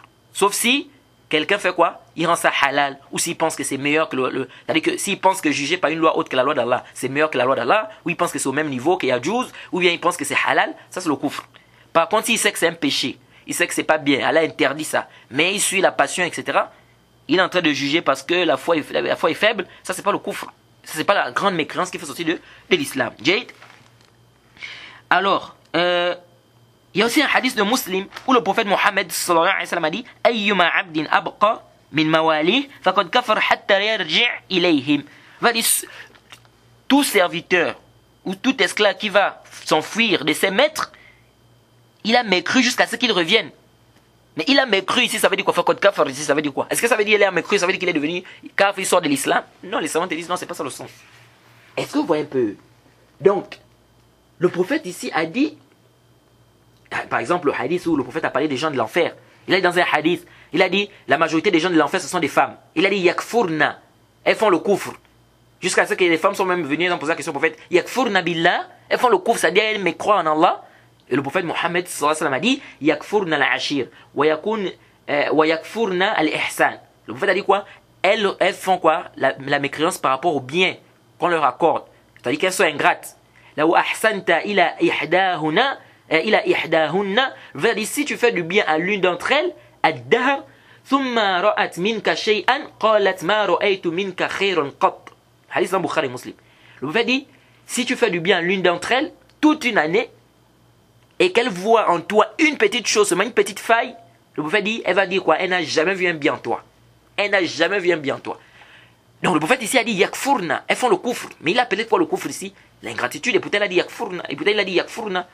Donc ça nous prouve quoi? Et c'est là où les compagnons même demandaient, on dit yakfurna billah, qu'est-ce que ça veut dire ici quand ils font le kufr? Elles croient en Allah. Et le prophète a expliqué. Donc ça montre ici quoi? Que le mot kufr, ça peut venir dans l'islam, mais son sens ne veut pas dire le grand kufr qui fait sortir de l'islam. Jade, si les savants sont unanimes que ça c'est le grand kufr, ça n'a pas de débat. S'ils divergent ici, on regarde les hasab dalil, par rapport au dalil. Jade. Alors, c'est comme le hadith, le prophète a dit isnatan minnas huma bihim kufr. Deux choses font partie du kufr dans les gens. Le ta'an fi nasab, c'est-à-dire le fait de mal parler des tribus des gens. Ou bien la niyaha, al-mayt, c'est-à-dire lamentation, lorsque quelqu'un meurt. C'est dans le musulman. Le prophète a dit kufr. Ça c'est le kufr. Mais est-ce que celui qui fait des lamentations, il est sorti de l'islam, c'est le kufr, le grand kufr. Tout ça, ça montre que le mot kufr peut vouloir dire petit kufr. Ça peut vouloir dire la petite mécréance qui ne fait pas sortir de l'islam. Alors, pourquoi ici vous pensez qu'on ne peut pas comprendre le mot kufr ici, petit kufr? Fakod kafar, c'est-à-dire le petit kufr. Comme le souvenez dans le hadith là-bas, il a fakod kafar jusqu'à ce qu'il revienne vers ses maîtres. Jade. Et ici, une règle est très importante que je veux rappeler. Arju an tantabihu. Parce qu'il y a des gens qui s'embrouillent ici, ils trouvent des problèmes. Ils disent, mais tantôt on voit le mot kufr, on dit c'est pas le grand kufr. Tantôt on voit le mot, il n'y a pas de foi, on nous dit non, c'est pas qu'il n'a pas de foi, c'est qu'il est kafir. On ne comprend plus rien. Et les khawarij s'appuient sur ce genre de texte pour faire sortir les gens de l'islam. Nous disons ici, parfois vous voyez dans des textes où on dit, l'un d'entre vous ne sera pas croyant jusqu'à ce qu'il aime pour son foi, ce qu'il aime pour lui-même. L'autre tel n'a pas de foi, comme ça, comme le hadith qu'on a rappelé précédemment, il n'y a pas de foi pour celui qui n'a pas de loyauté, tout ça. On ne comprend pas. Parfois, on vient nous dire non, c'est le petit kufr. Parfois, on vient nous dire non, ici, ça ne veut pas dire la foi, mais ça veut dire la foi complète. C'est-à-dire, il n'a pas la foi complète. Mais comment comprendre? Ici, il y a une règle qui est très importante que je demande votre attention. Donc, je demande votre attention ici. La règle, elle dit quoi? Inna nafiya al-musallata ala haqa'iq al-shar'iyya in taraddada bayna an-nafi as-sihha wa nafi al-kamal wa kana hamluhu ala as-sihhati mu'aridan bi usul wajaba sarfuhu ala al-kamal. C'est une règle qui est très importante. On dit ceci. La négation ou l'infirmation dans la réalité de la législation islamique, si elle tourne entre la négation d'authenticité et la négation de complémentarité, et que si on ramène ça à la négation d'authenticité, ça vient contredire un des textes, ou ça vient contredire des principes de l'islam, il est obligatoire pour nous de comprendre ici que la négation, c'est une négation de complémentarité. Qu'est-ce que tout cela veut dire? On a par exemple un texte où on dit il n'y a pas de prière pour celui qui, par exemple, celui qui entend l'azan, qui ne répond pas, il n'a pas de prière. Qu'est-ce que ça veut dire, il n'a pas de prière ici? Alors, si on dit ici, on est dans deux cas. Soit on peut comprendre il n'a pas de prière, c'est-à-dire il n'a pas de prière complète. Comme on peut comprendre il n'a pas de prière, c'est-à-dire la prière est nulle. Jade? Alors, on dit ceci. Si on comprend ce texte-là par la négation de l'authenticité, c'est-à-dire sa prière est nulle, c'est pas authentique, et qu'en comprenant ça, ça vient contredire d'autres textes, comme le fait que le prophète, par exemple, dit que celui qui prie en groupe, il a 27 récompenses par rapport à celui qui prie seul. Si on voit des hadiths comme ça qui viennent contredire ça, ou bien qui viennent contredire des usul, ici ça veut dire que le sens qui est voulu dans le hadith, ce n'est pas, il n'a pas de prière authentique, mais ça veut plutôt dire qu'il n'a pas de prière complète. C'est comme ça que les savants fonctionnent. Donc quand on dit il n'y a pas de foi pour celui qui n'a pas de loyauté, il n'y a pas de foi pour celui qui n'a pas de pacte, et comme ça, ou il n'y a pas de religion pour celui qui n'a pas qui a respecté son pacte, etc. Nous disons que quand on regarde, on dit il n'y a pas de foi pour celui qui n'a pas de loyauté. Si on voit qu'il y a des textes qui viennent contredire ça, si on comprend ce texte-là qu'il n'y a pas de foi, c'est-à-dire qu'il est kafr, si en comprenant ça comme ça, on voit qu'il y a des nusus, il y a des textes où ça vient contredire les principes de l'islam, ici on dit donc ici le sens ce n'est pas, il n'y a pas de foi, c'est-à-dire il est kafr. Ici le sens c'est quoi? Il n'y a pas de foi complète. Il n'y a pas de foi complète. Ça c'est une règle qui est importante les frères, ça va beaucoup vous aider parce qu'il y a beaucoup de gens parfois qui s'embrouillent. Et ça vous aide aussi à faire les roudoud au khawarij, à certaines personnes qui s'appuient sur ce genre de texte pour rendre les gens mécréants n'importe comment. Jade? Et ici là, comme je vous ai dit, on ne va pas citer tous les arguments qui prouvent que celui qui abandonne la prière par paresse, n'est-ce pas, il n'est pas mécréant ici. Mais je pense qu'au premier cours, on avait déjà cité quelques arguments, n'est-ce pas, par rapport à cela. Et, parce que comme je vous ai dit, la masse elle est très longue. S'il faut parler de la masse de celui qui abandonne la prière là, je vous dis qu'on peut faire peut-être une affaire de 10 cours, peut-être même 15 cours, seulement sur la masse là. Parce qu'il y a trop de choses à dire. Jade, mais si j'essaie de résumer le sujet, et ce qui m'a amené, comme je vous ai dit, à parler, parce que je n'ai jamais détaillé ce sujet-là avec autant de précision ou autant de détails. Pourquoi? Parce que j'ai vu des gens aujourd'hui qui font, il y a trop de chants chanawadandana. On voit des gens qui racontent n'importe quoi, qui insultent les savants n'importe comment, qui font le tort. Hein? Et c'est ce qui m'a poussé à faire le bah sur cette masse-là, à ramener cette masse-là avec autant de détails. Parce que sinon, Vraiment, je ne devais pas faire ce tafsir-là, ce détail-là. Alors, parmi les preuves, ceux qui disent que celui qui abandonne la prière est kafir, ils ont dit, le prophète Mohammed sallallahu alayhi wa sallam a dit, Man taraka salat al-'asr faqad habita 'amaluhu. Celui qui délaisse la prière de Asr, ses œuvres sont annulées.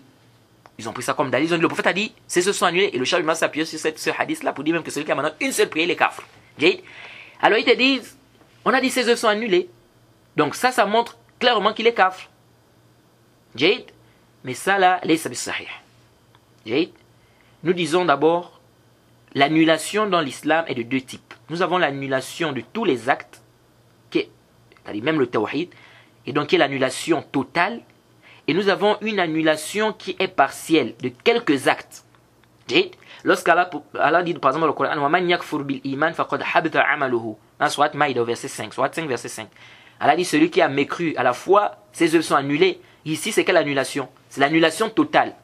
Donc toutes ses œuvres sont annulées, donc les kafrs. Mais lorsqu'Allah dit par exemple, Ya ayyuhal lezina amanu la tarfa'u aswatakum fawqa sawti an-nabi wa la tajharu lahu bil qawli ka jahri ba'dikum li ba'd an tahbata a'malukum wa antum la tash'urun. Là, soit Hujurat au verset 2. Lorsqu'Allah dit, oh vous qui avez cru, n'élevez pas vos voix sur la voix du prophète Mohammed sallallahu alayhi wa sallam. Et ne criez pas auprès de lui comme ça. Comme si l'un d'entre vous est en train de quoi? De crier sur son frère. De peur que vos œuvres s'annulent et sans que vous ne vous en rendiez compte. Sans que vous ne vous en rendiez compte. Que vous ne vous en rendiez compte. Donc ici, là, qu'est-ce que ça veut dire ici, de peur que vos œuvres s'annulent? Ça veut dire quoi que de peur que vos œuvres s'annulent? Ici, l'annulation, c'est pas l'annulation, c'est-à-dire que tu es kafir. Car c'est pas tout celui qui crie auprès du prophète qui devient systématiquement kafir. Donc c'est pourquoi le Cheikh al-Islam il a expliqué ça en disant qu'ici, ça peut être quoi? L'annulation de quelques œuvres. Et non pas quoi? Et non pas l'annulation de tous les actes. Puis, si vous appuyez sur le hadith, sur ce hadith, vous deviez dire que celui qui abandonne une seule prière est mécréant. Pour faire la différence, c'est-à-dire vous ne devez pas faire la différence entre celui qui délaisse 1, 2, 3 ou 4 ou plus, ou toutes les prières. Car le hadith a parlé d'une seule prière, la prière de Asr. C'est-à-dire ceux qui s'argumentent de ce hadith, ceux qui disent que celui qui abandonne une seule prière, il est kafir, ce sont eux qui doivent s'argumenter même de ce texte. Par contre, ceux qui disent que s'il laisse parfois, s'il prie parfois, ils ne doivent pas prendre ça comme un dalil. Pourquoi? Parce que le dalil ici a parlé d'une seule prière, la prière de Asr. Que s'il abandonne la prière de Asr, il est kafir. C'est-à-dire que vous, si vous voulez s'argumenter de ça, vous devez aussi rendre la personne kafir à travers une seule prière. Comme le Cheikh Ibn Baz a dit. Alors, et Ibn Qayyim a expliqué ça. Il a dit quoi? De la même manière que les bonnes actions effacent les mauvaises, de cette même manière, les mauvaises actions peuvent annuler les bonnes. Donc, ça a argumenté de ce texte-là pour dire que la personne est mécréante, ça ne passe pas parce que l'annulation ici peut être une annulation qui est partielle. C'est-à-dire les œuvres, qu'est-ce qui est annulé ici? Ce sont les œuvres de cette journée-là. Ou des œuvres qu'il va faire, parce qu'il y a même un long khilaf concernant le tafsir du hadith. Il y en a qui disent annuler ici, ça veut dire diminuer. D'autres disent non, annuler, ça veut dire les œuvres de ce jour-là. J'ai beaucoup de tafsirs là.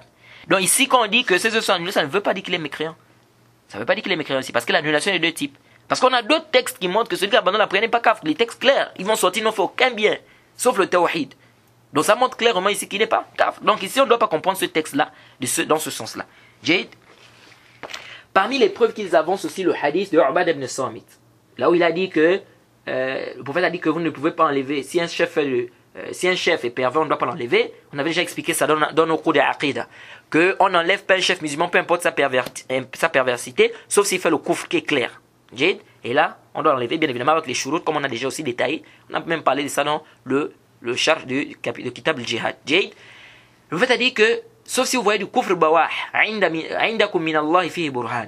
Et dans un autre hadith, le prophète a dit, ils ont demandé est-ce qu'on doit les combattre. Il a dit la ma qamu fikum as-salah. Ou bien ma sallu dans une version de Salama. Et le prophète a dit tant qu'ils ne les combattez pas tant qu'ils font la prière. Donc ils disent voilà. Le prophète a dit sauf s'ils font la mécréance qui est claire. Et après il a même parlé de la prière. Cela prouve clairement que de laisser la prière c'est la mécréance qui est claire.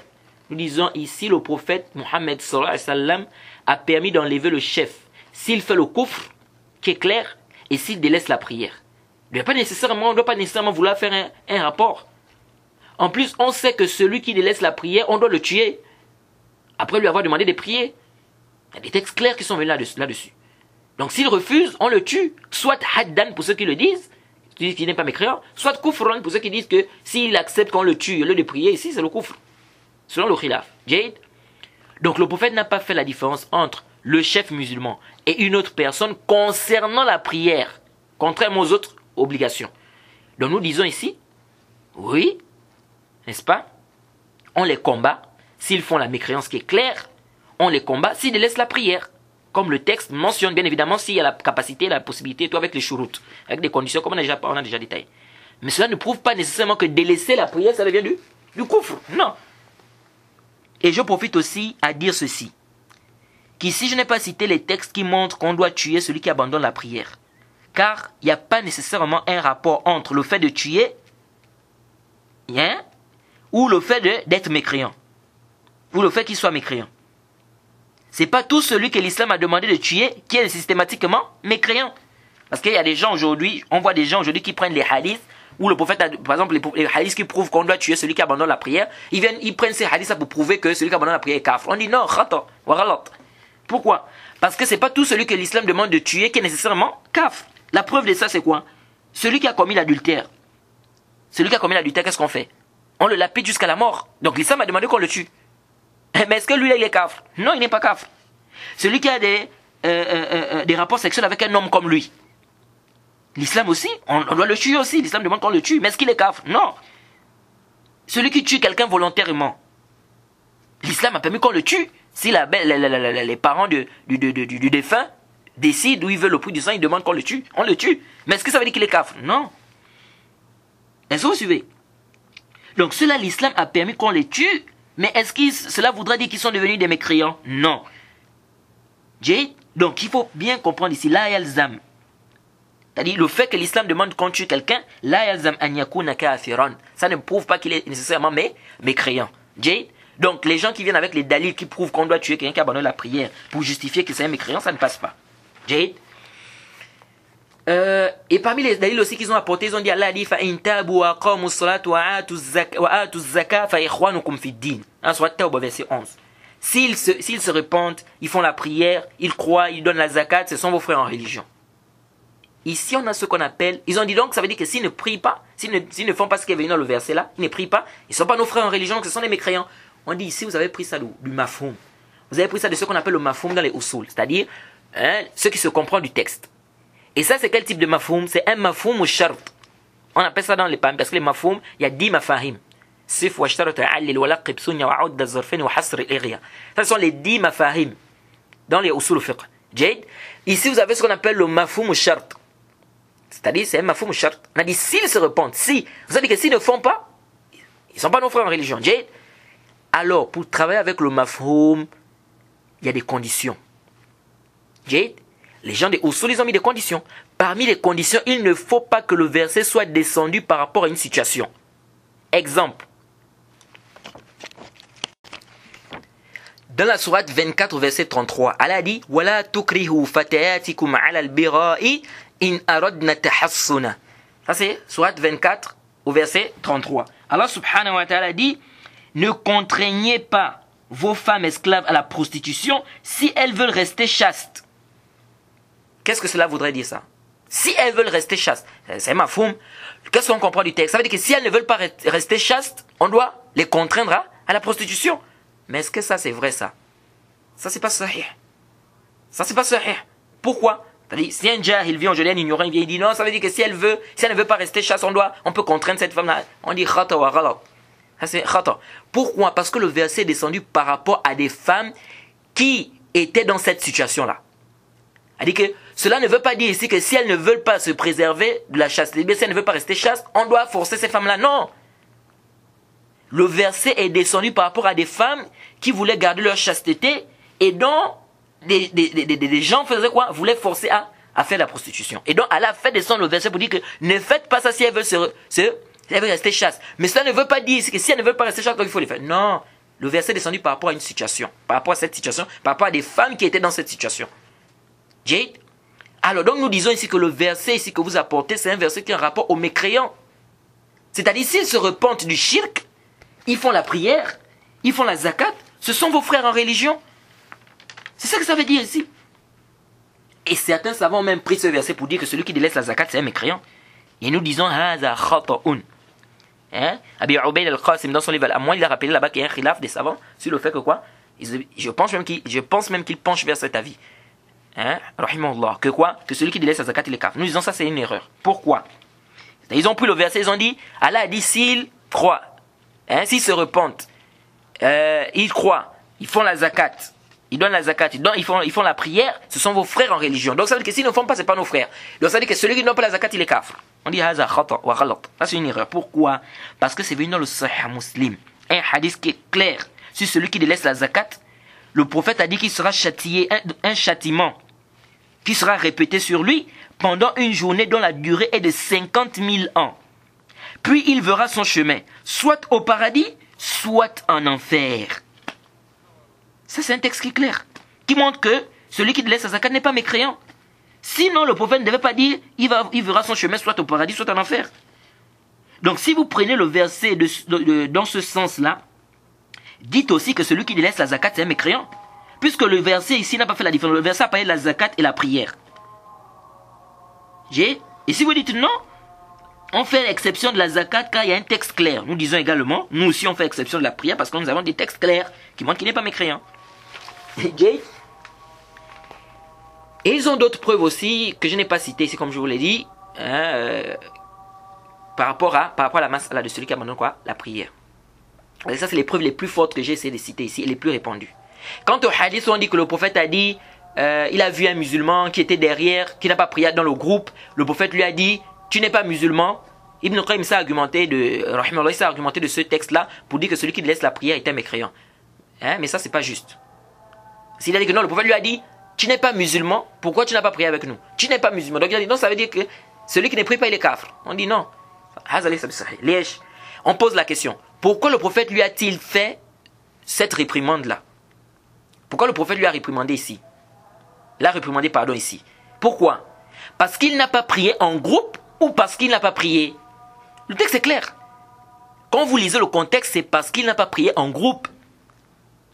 C'est pas parce qu'il n'a pas prié. Et puis la question du prophète ne montre pas ici que celui qui délaisse la prière est mécréant. Et le prophète lui a dit ici que tu n'es pas musulman. C'est parce qu'il n'a pas prié en groupe. C'est pas parce qu'il n'a pas fait quoi? Il n'a pas fait la prière. Deuxièmement, même la question ne montre pas qu'il est kafir.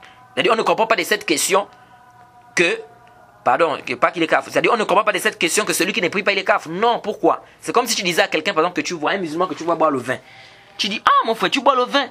Tu n'es pas un musulman. Lorsque tu poses cette question à ce frère-là, est-ce que si tu veux dire à ce frère-là que celui qui boit le vin, il est mécréant?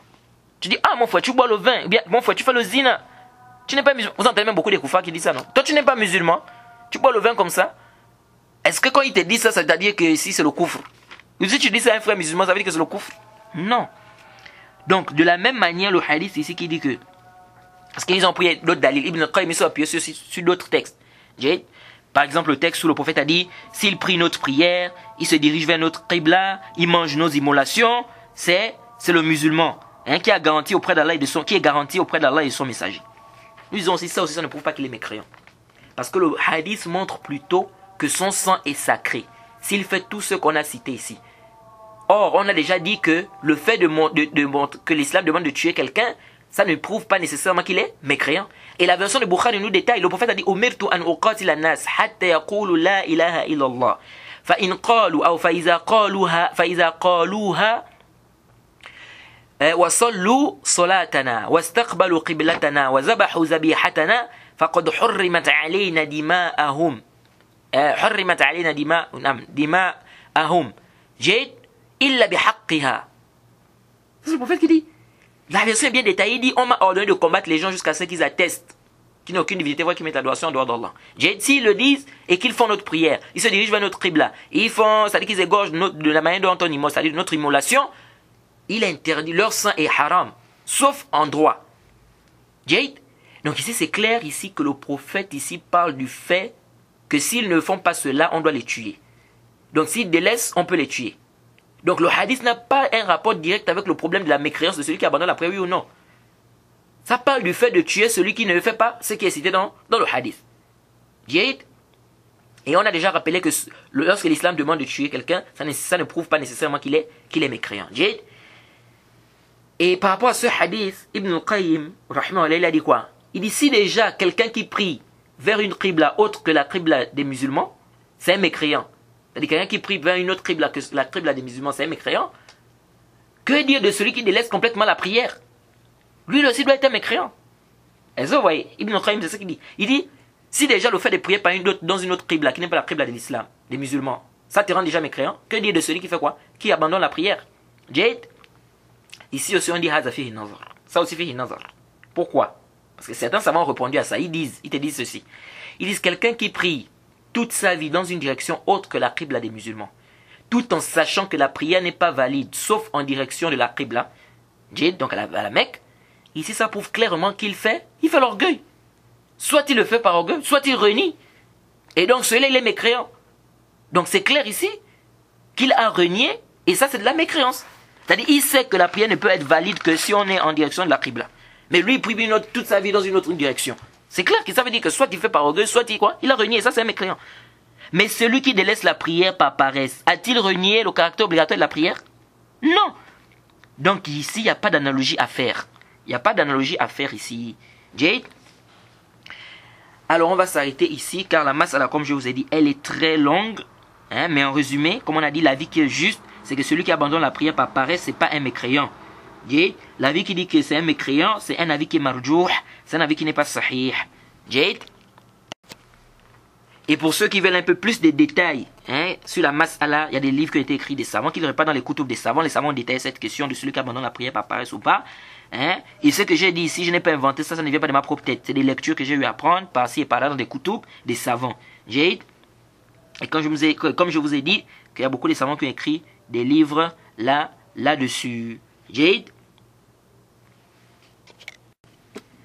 Alors avant de terminer le cours, je veux clôturer ce dars, Inch'Allah, par une parole, ou bien par des paroles du Cheikh Abdelaziz bin Baz et du Cheikh Ibn Uthaymin sur le Cheikh Al-Albani, rahimahumullah. Jade, car on entend beaucoup de choses. Certains traitent de Murji le Cheikh Al-Albani, et d'autres racontent n'importe quoi, ceci, cela. Pourquoi? Parce que les gens sont ignorants, ils sont dans le jahl. Jade. Et cette parole, ou bien ces paroles-là que je vais essayer de vous lire, je les ai prises, n'est-ce pas, du livre du Cheikh Rabi' Ibn Hadi al-Madkhali. Jade, comme je vous l'ai dit, il a écrit un livre qu'il a nommé Al-Maqalat al-Athariya fi Rad' al-Shubhat wa Tashribat al-Haddadiyya. Donc dans ce livre, à la page 7, il ramène des paroles du Cheikh Bin Baz et du Cheikh Uthaymin concernant le Cheikh Al-Albani. Ceux qui disent aujourd'hui que Cheikh Al-Albani c'est un Murji, tout simplement parce qu'il a dit quoi? Que non, celui qui abandonne la prière est kafr, elle n'est pas kafr, pardon, par paresse, celui qui abandonne la prière par paresse n'est pas kafr, ou bien parce que c'est un point qu'il a parlé par rapport au Amal Jawarih. Jade. Donc le Cheikh Rabi' ici dit ceci. Il dit, on a posé la question au Cheikh Abdelaziz bin Baz. يثير بعضهم شبهات حول عقيدة علامة الشيخ محمد ناصر الدين الألباني. Certaines personnes apportent des ambiguïtés sur la croyance du Cheikh Al-Albani. ينسبونه إلى بعض الفرق. Il attribue à certaines sectes. Ils attribuent le Cheikh Al-Albani à certaines sectes égarées, كالمرجئة. فما نصيحتكم لأولئك. Quel est le conseil que vous donnez à ces gens-là? Qu'est-ce que le Cheikh bin Baz a dit? Il dit, Cheikh Nasr al-Din al-Albani, min ikhwanina al-ma'rufin, min al-muhaddithin, min ahli sunnah wal jama'a, wa nas'alu Allah lana wa lahu at-tawfiq. C'est le Cheikh bin Baz qui dit. Il dit, le Cheikh Albani fait partie de nos frères, qui est connu, c'est un muhaddith, il fait partie des gens de ahli sunnah wal jama'a. Et il a encore dit, et après il a même dit, un peu plus bas, il dit, wajib ala kulli muslim an yattaqi Allah. Il dit ce qui est obligatoire sur tout musulman, c'est qu'il craigne Allah. C'est qu'il craigne Allah. Et un peu plus bas, qu'est-ce qu'il dit? Ici, je ne vais pas tout vous lire ici, je dis juste quelques passages. Ceux qui veulent bien les détails sur le truc, ils peuvent repartir dans le livre que je vous ai dit là. Et on lui a posé la question sur le Cheikh Albani, qu'est-ce qu'il a dit un peu plus bas? Il dit, Nasr al-Din al-Albani min khawasi ikhwanin al-ma'rufin, anna araftuhu qadiman, wa huwa min khair al-ulama, wa min ashab aqida tayyiba. Il dit, le Cheikh Al-Albani fait partie de nos frères les plus, c'est-à-dire qui est connu auprès de nous. Jade, il dit, je le connais depuis. Et il fait partie des meilleurs savants. Et il fait partie des gens qui ont une croyance, qui ont une bonne croyance. Il fait partie des gens qui ont une bonne croyance. Il dit, c'est un frère qui est pieux. Il fait partie des gens de la sunna. Alhamdulillahi min ahli sunnati wal jama'a. il dit alhamdoulilah, il fait partie des gens de la sunna et du consensus. Ça c'est le Cheikh Ibn Baz qui dit ça sur le Cheikh Albani. Il fait partie des gens de la sunna. Maintenant vous avez eu vos histoires là où des murji'a. Min ayna lakum hadha? Le Cheikh Mohamed ibn Salih al-Uthaymin, on lui a posé la question sur le Cheikh Albani. On dit qu'il y a des gens qui disent que Cheikh Albani c'est un murji. Il dit ceci, walakin man rama Cheikh al-Albani, Cheikh ibn Uthaymin dit ceci, rahimahullah. Il dit walakin man rama Cheikh al-Albani bil irja faqad akhta'a. Ça c'est le Cheikh Rabi', comme je dis, qui ramène ça dans son livre à la page 7. Il dit, le Cheikh Uthaymin a dit, celui qui dit que le Cheikh Albani est murji, ou bien qui attribue l'irja au Cheikh Albani, faqad akhta'a, il a fait une erreur. Imma annahu la ya'rif al-Albani, il dit soit tu ne connais pas l'Albani, wa imma annahu la ya'rif al-irja. Et c'est que le Cheikh Uthaymin a dit ici, c'est vrai. Le Cheikh Uthaymin dit, soit tu ne connais pas qui est le Cheikh Albani, ou bien il ne connaît pas c'est quoi le irja. Et c'est vrai, comme je vous avais dit, le débat que j'avais eu avec un frère, ici je lui ai demandé que mon frère, c'est quoi le irja, c'est quoi d'abord les murji'a? Il était incapable de me donner la définition correcte du irja. Mais il dit Cheikh Albani est tombé dans le irja. Vous voyez les gens, tu ne connais même pas c'est quoi le irja, mais tu dis il est tombé dans le irja. C'est pourquoi le Cheikh Uthaymin, ce qu'il dit, c'est que le Cheikh Uthaymin dit, c'est ce qu'on remarque avec beaucoup de gens. Il dit ceux qui disent que le Cheikh Albani est tombé dans le irja, soit ils ne connaissent pas le Cheikh Albani, soit ils ne connaissent pas quoi, c'est quoi le irja. Al-Albani rajulun min ahli sunnah. Le Cheikh Uthaymin dit Cheikh Albani c'est quelqu'un parmi les gens de la sunna. Mudafi'un anha, hein, il défend la sunna. C'est quelqu'un qui défend la sunna. Imamun fil hadith. C'est un imam dans le hadith. La na'lam anna ahadan yubarih fi asrina. Il dit je ne connais pas à notre époque quelqu'un qui au niveau du hadith à son niveau. جيد ولكن بعض الناس نسأل الله العافية يكون في قلبه حقد إذا رأى قبول الشخص ذهب يلمزه بشيء. Il dit mais il y a certaines personnes, nous demandons qu'Allah nous en préserve, ils ont dans leur cœur quelque chose, hein, de la haine comme ça, ou de la jalousie, des trucs comme ça.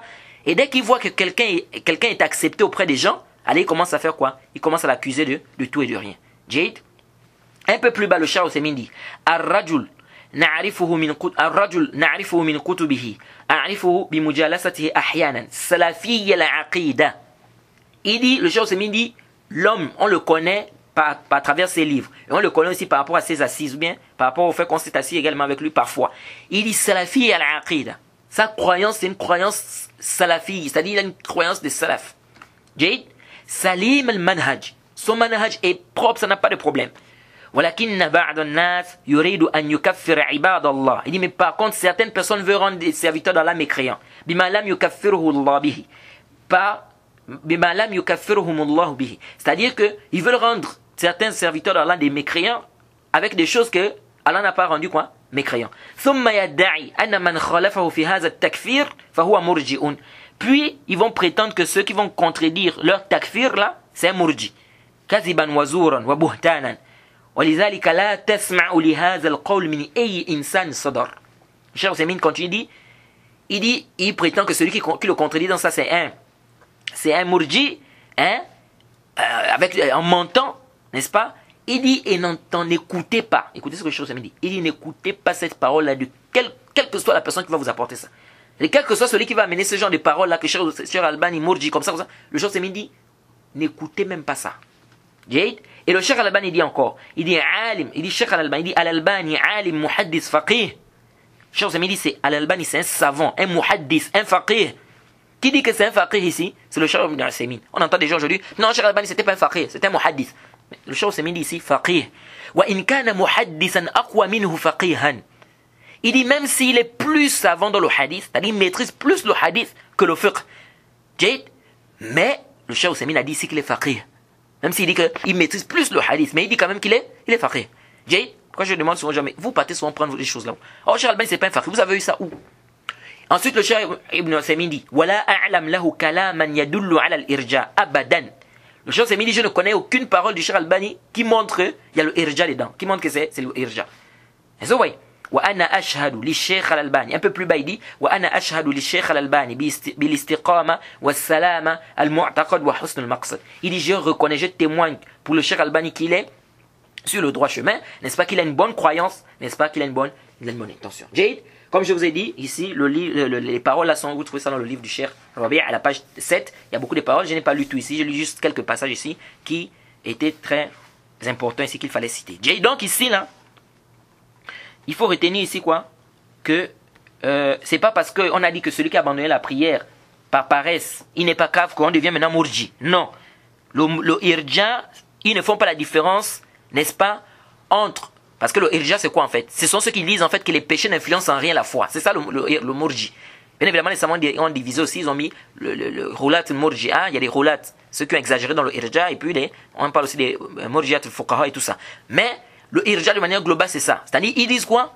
Que la foi n'est pas influencée par les péchés. Donc peu importe les péchés que tu vas faire, ta foi est complète. Donc tu as la foi d'Abou Bakr, tu as la foi du prophète, tu as la foi de Djibril même. Et ça c'est dangereux. Ça c'est dangereux. Or, les gens de la Sunna, qu'est-ce qu'ils te disent? Ils te disent que la foi, elle monte et elle baisse.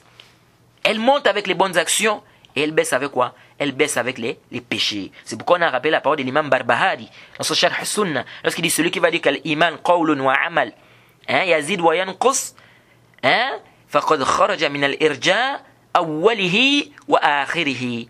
Il a dit celui qui va dire que la foi c'est la parole, c'est l'acte, ça augmente et ça baisse, il est sorti du irja du début à la fin. C'est pourquoi vous voyez que beaucoup de gens aujourd'hui, ils ont mal compris ce chapitre de irja. Jusqu'à ce qu'on a même écouté certaines personnes de l'Égypte, certains soi-disant chouurs de l'Égypte, qui ont dit, celui qui ne fait pas le takfir du hakim, c'est-à-dire celui qui ne dit pas que le chef musulman qui désobéit à Allah, c'est un mécréant, il est pire dans l'islam que le murji'a, que le murji. Regardez de telles paroles. Il dit, celui qui ne fait pas le takfir du hakim, il est pire, il est plus dangereux pour l'islam que le murji. Ça, c'est quel genre de paroles, ça? Vous voyez? Pourquoi? Parce que les gens se sont embrouillés dans le bab de quoi? Du irja. Le chapitre de iman, le chapitre de la foi. Les gens se sont embrouillés là-bas. On attribue le irja à ceux qui ne doivent pas être irja. On attribue le khawarij à ceux-là qui ne doivent pas. Tout est embrouillé. On doit revenir vers les savants, les salafs. Qu'est-ce que les salafs ont dit? Et on dit toujours al-hujjatu fil athar. Al-hujjatu fil athar. Comme disait l'imam Ahmed. Les dalils, les arguments se trouvent dans les textes. Ce n'est pas tel a dit, non, tel cheikh a dit, non. Toute personne, comme a dit l'imam Malik, toute personne on peut prendre de lui comme on peut rejeter. C'est pourquoi l'imam, vous allez voir qu'il y a des savants qui ont même fait un bait là-dessus. وقال أبو حنيفة الإمام لا ينبغي لمن له إسلام أخذا بأقوال حتى تعرض على الحديث والكتاب المرتضى. جيد. ومالك إمام دار الهجرة قال وقد أشار نحو الحجرة كل كلام منه ذو قبول ومنه مردود سوى الرسول. C'est clair. L'imam Abu Hanifa a dit quoi? Il dit, il ne convient pas à quelqu'un qui est musulman de prendre mes paroles sans les peser avec le Coran et la Sunna pour savoir est-ce que cette parole est en conformité avec le Coran et la Sunna, oui ou non. Il dit là, il y a Djouz, c'est pas permis. Et l'imam Malik a dit quoi? Il dit, toute personne peut prendre sa parole, comme on peut rejeter, sauf la parole du prophète Mohammed. C'est-à-dire, on ne peut pas rejeter la parole du prophète Mohammed, sallallahu alayhi wa sallam. Il dit toute personne. Qui dit ça? L'imam Malik. Rahimahullah. Rahimahumullah. Donc ça montre aisément ici que un savant, il a sa place, mais ça ne veut pas dire qu'on doit maintenant faire le fanatisme. Oh mais tel cheikh qui a dit comme ça, et le cheikh Bin Baz qui a dit, le cheikh Al-Albani qui a dit, le cheikh machin. Non, ce sont des savants. Est-ce qu'ils t'ont dit que tout ce qu'ils disent est nécessairement vrai? Parce qu'il y a des gens qui sont arrivés à un degré d'exagération. Ils sont arrivés à un degré où tu ne peux plus venir dire une parole qui contredit la parole d'un savant. Si tu viens avec ça d'état propre tête là, oui, on peut comprendre. Pourquoi tu amènes ça d'état propre tête? Non. Mais si tu ramènes des paroles des savants qui t'ont précédé, ça c'est la parole des savants. Il y a des savants qui ont dit ça. Voilà la vie, la vie. Et le problème est à quel niveau ici? Donc on ne doit pas exagérer concernant nos savants, au point de les placer comme les chiites qui disent qu'ils ont des imams qui sont infaillibles, qui ne font pas des péchés. Tout ça, c'est pas notre croyance, ça. Quelqu'un qui a déjà une croyance comme ça et qui se dit salafi, qui sache que c'est une erreur. S'il pense que les savants sont infaillibles, il doit déjà enlever ça dans sa tête parce que ça, c'est une erreur dans la croyance. De l'autre côté aussi, on ne doit pas aussi négliger les savants. Parce qu'on a vu qu'il y a deux extrêmes. Il y en a qui sont partis, ils exagèrent, d'autres aussi sont négligés. Donc il ne peut pas prendre la parole des savants. Il dit non, j'ai pas besoin de la parole des savants ici, là j'ai le texte. Tu as le texte, mais qui t'a précédé dans ça? Qui t'a précédé dans ça? Tu vas prendre un texte comme ça, tu as compris ça toi-même, tu dis non, tu comprends, yallah. Là, échaz. Donc on doit faire la part des choses. Donc je pense qu'on va s'arrêter par ici. La mas'ala, comme je vous dis, c'est une mas'ala qui est longue, il y a beaucoup de choses à dire. Moi, on s'arrête par là. Et Inch'Allah, le cours prochain, nous allons directement commencer dans la description de la prière du prophète Mohammed sallallahu alayhi wa sallam. Comme je vous l'ai dit, cette mas'ala, je l'ai détaillée à cause de ce que j'ai vu avec beaucoup des étudiants, les gens, ce que les gens disent, si le savant, le temps, ce que les gens parlent. Et c'est ce qui m'a poussé à faire ça. Sinon, je ne devais pas détailler cette mas'ala de cette manière. Donc, ce qui est juste, c'est que celui qui abandonne la prière par paresse, n'est-ce pas, c'est pas un mécréant. Comme on a dit, il y a un khilaf. Celui qui abandonne la prière en en reniant le caractère obligatoire, ça c'est un mécréant, pas de doute. Mais par contre, celui qui reconnaît le caractère obligatoire mais qui abandonne par paresse, ce n'est pas un mécréant. Jade, c'est ce qui est juste. Quant à l'avis qui dit que c'est un mécréant, c'est un avis qui est marjoux. Même si on sait qu'il y a des savants qui l'ont dit. Il y a aussi des savants qui l'ont dit. Jade, donc il ne convient pas ici aussi de dire que ceux qui ont pris cet avis c'est des Mourji'a ou ceux qui ont pris l'autre avis c'est des Khawarij. Jade, on doit être au juste milieu. Tant que des salafs ont eu cet avis, nous devons comprendre cela. On s'arrête par alors, demande qu'Allah nous facilite, qu'Allah nous pardonne. Wa subhanaka Allahumma bihamdik, ashhadu an la ilaha illa anta astaghfiruka wa atubu ilaik. Assalamu alaikum wa rahmatullahi wa barakatuh.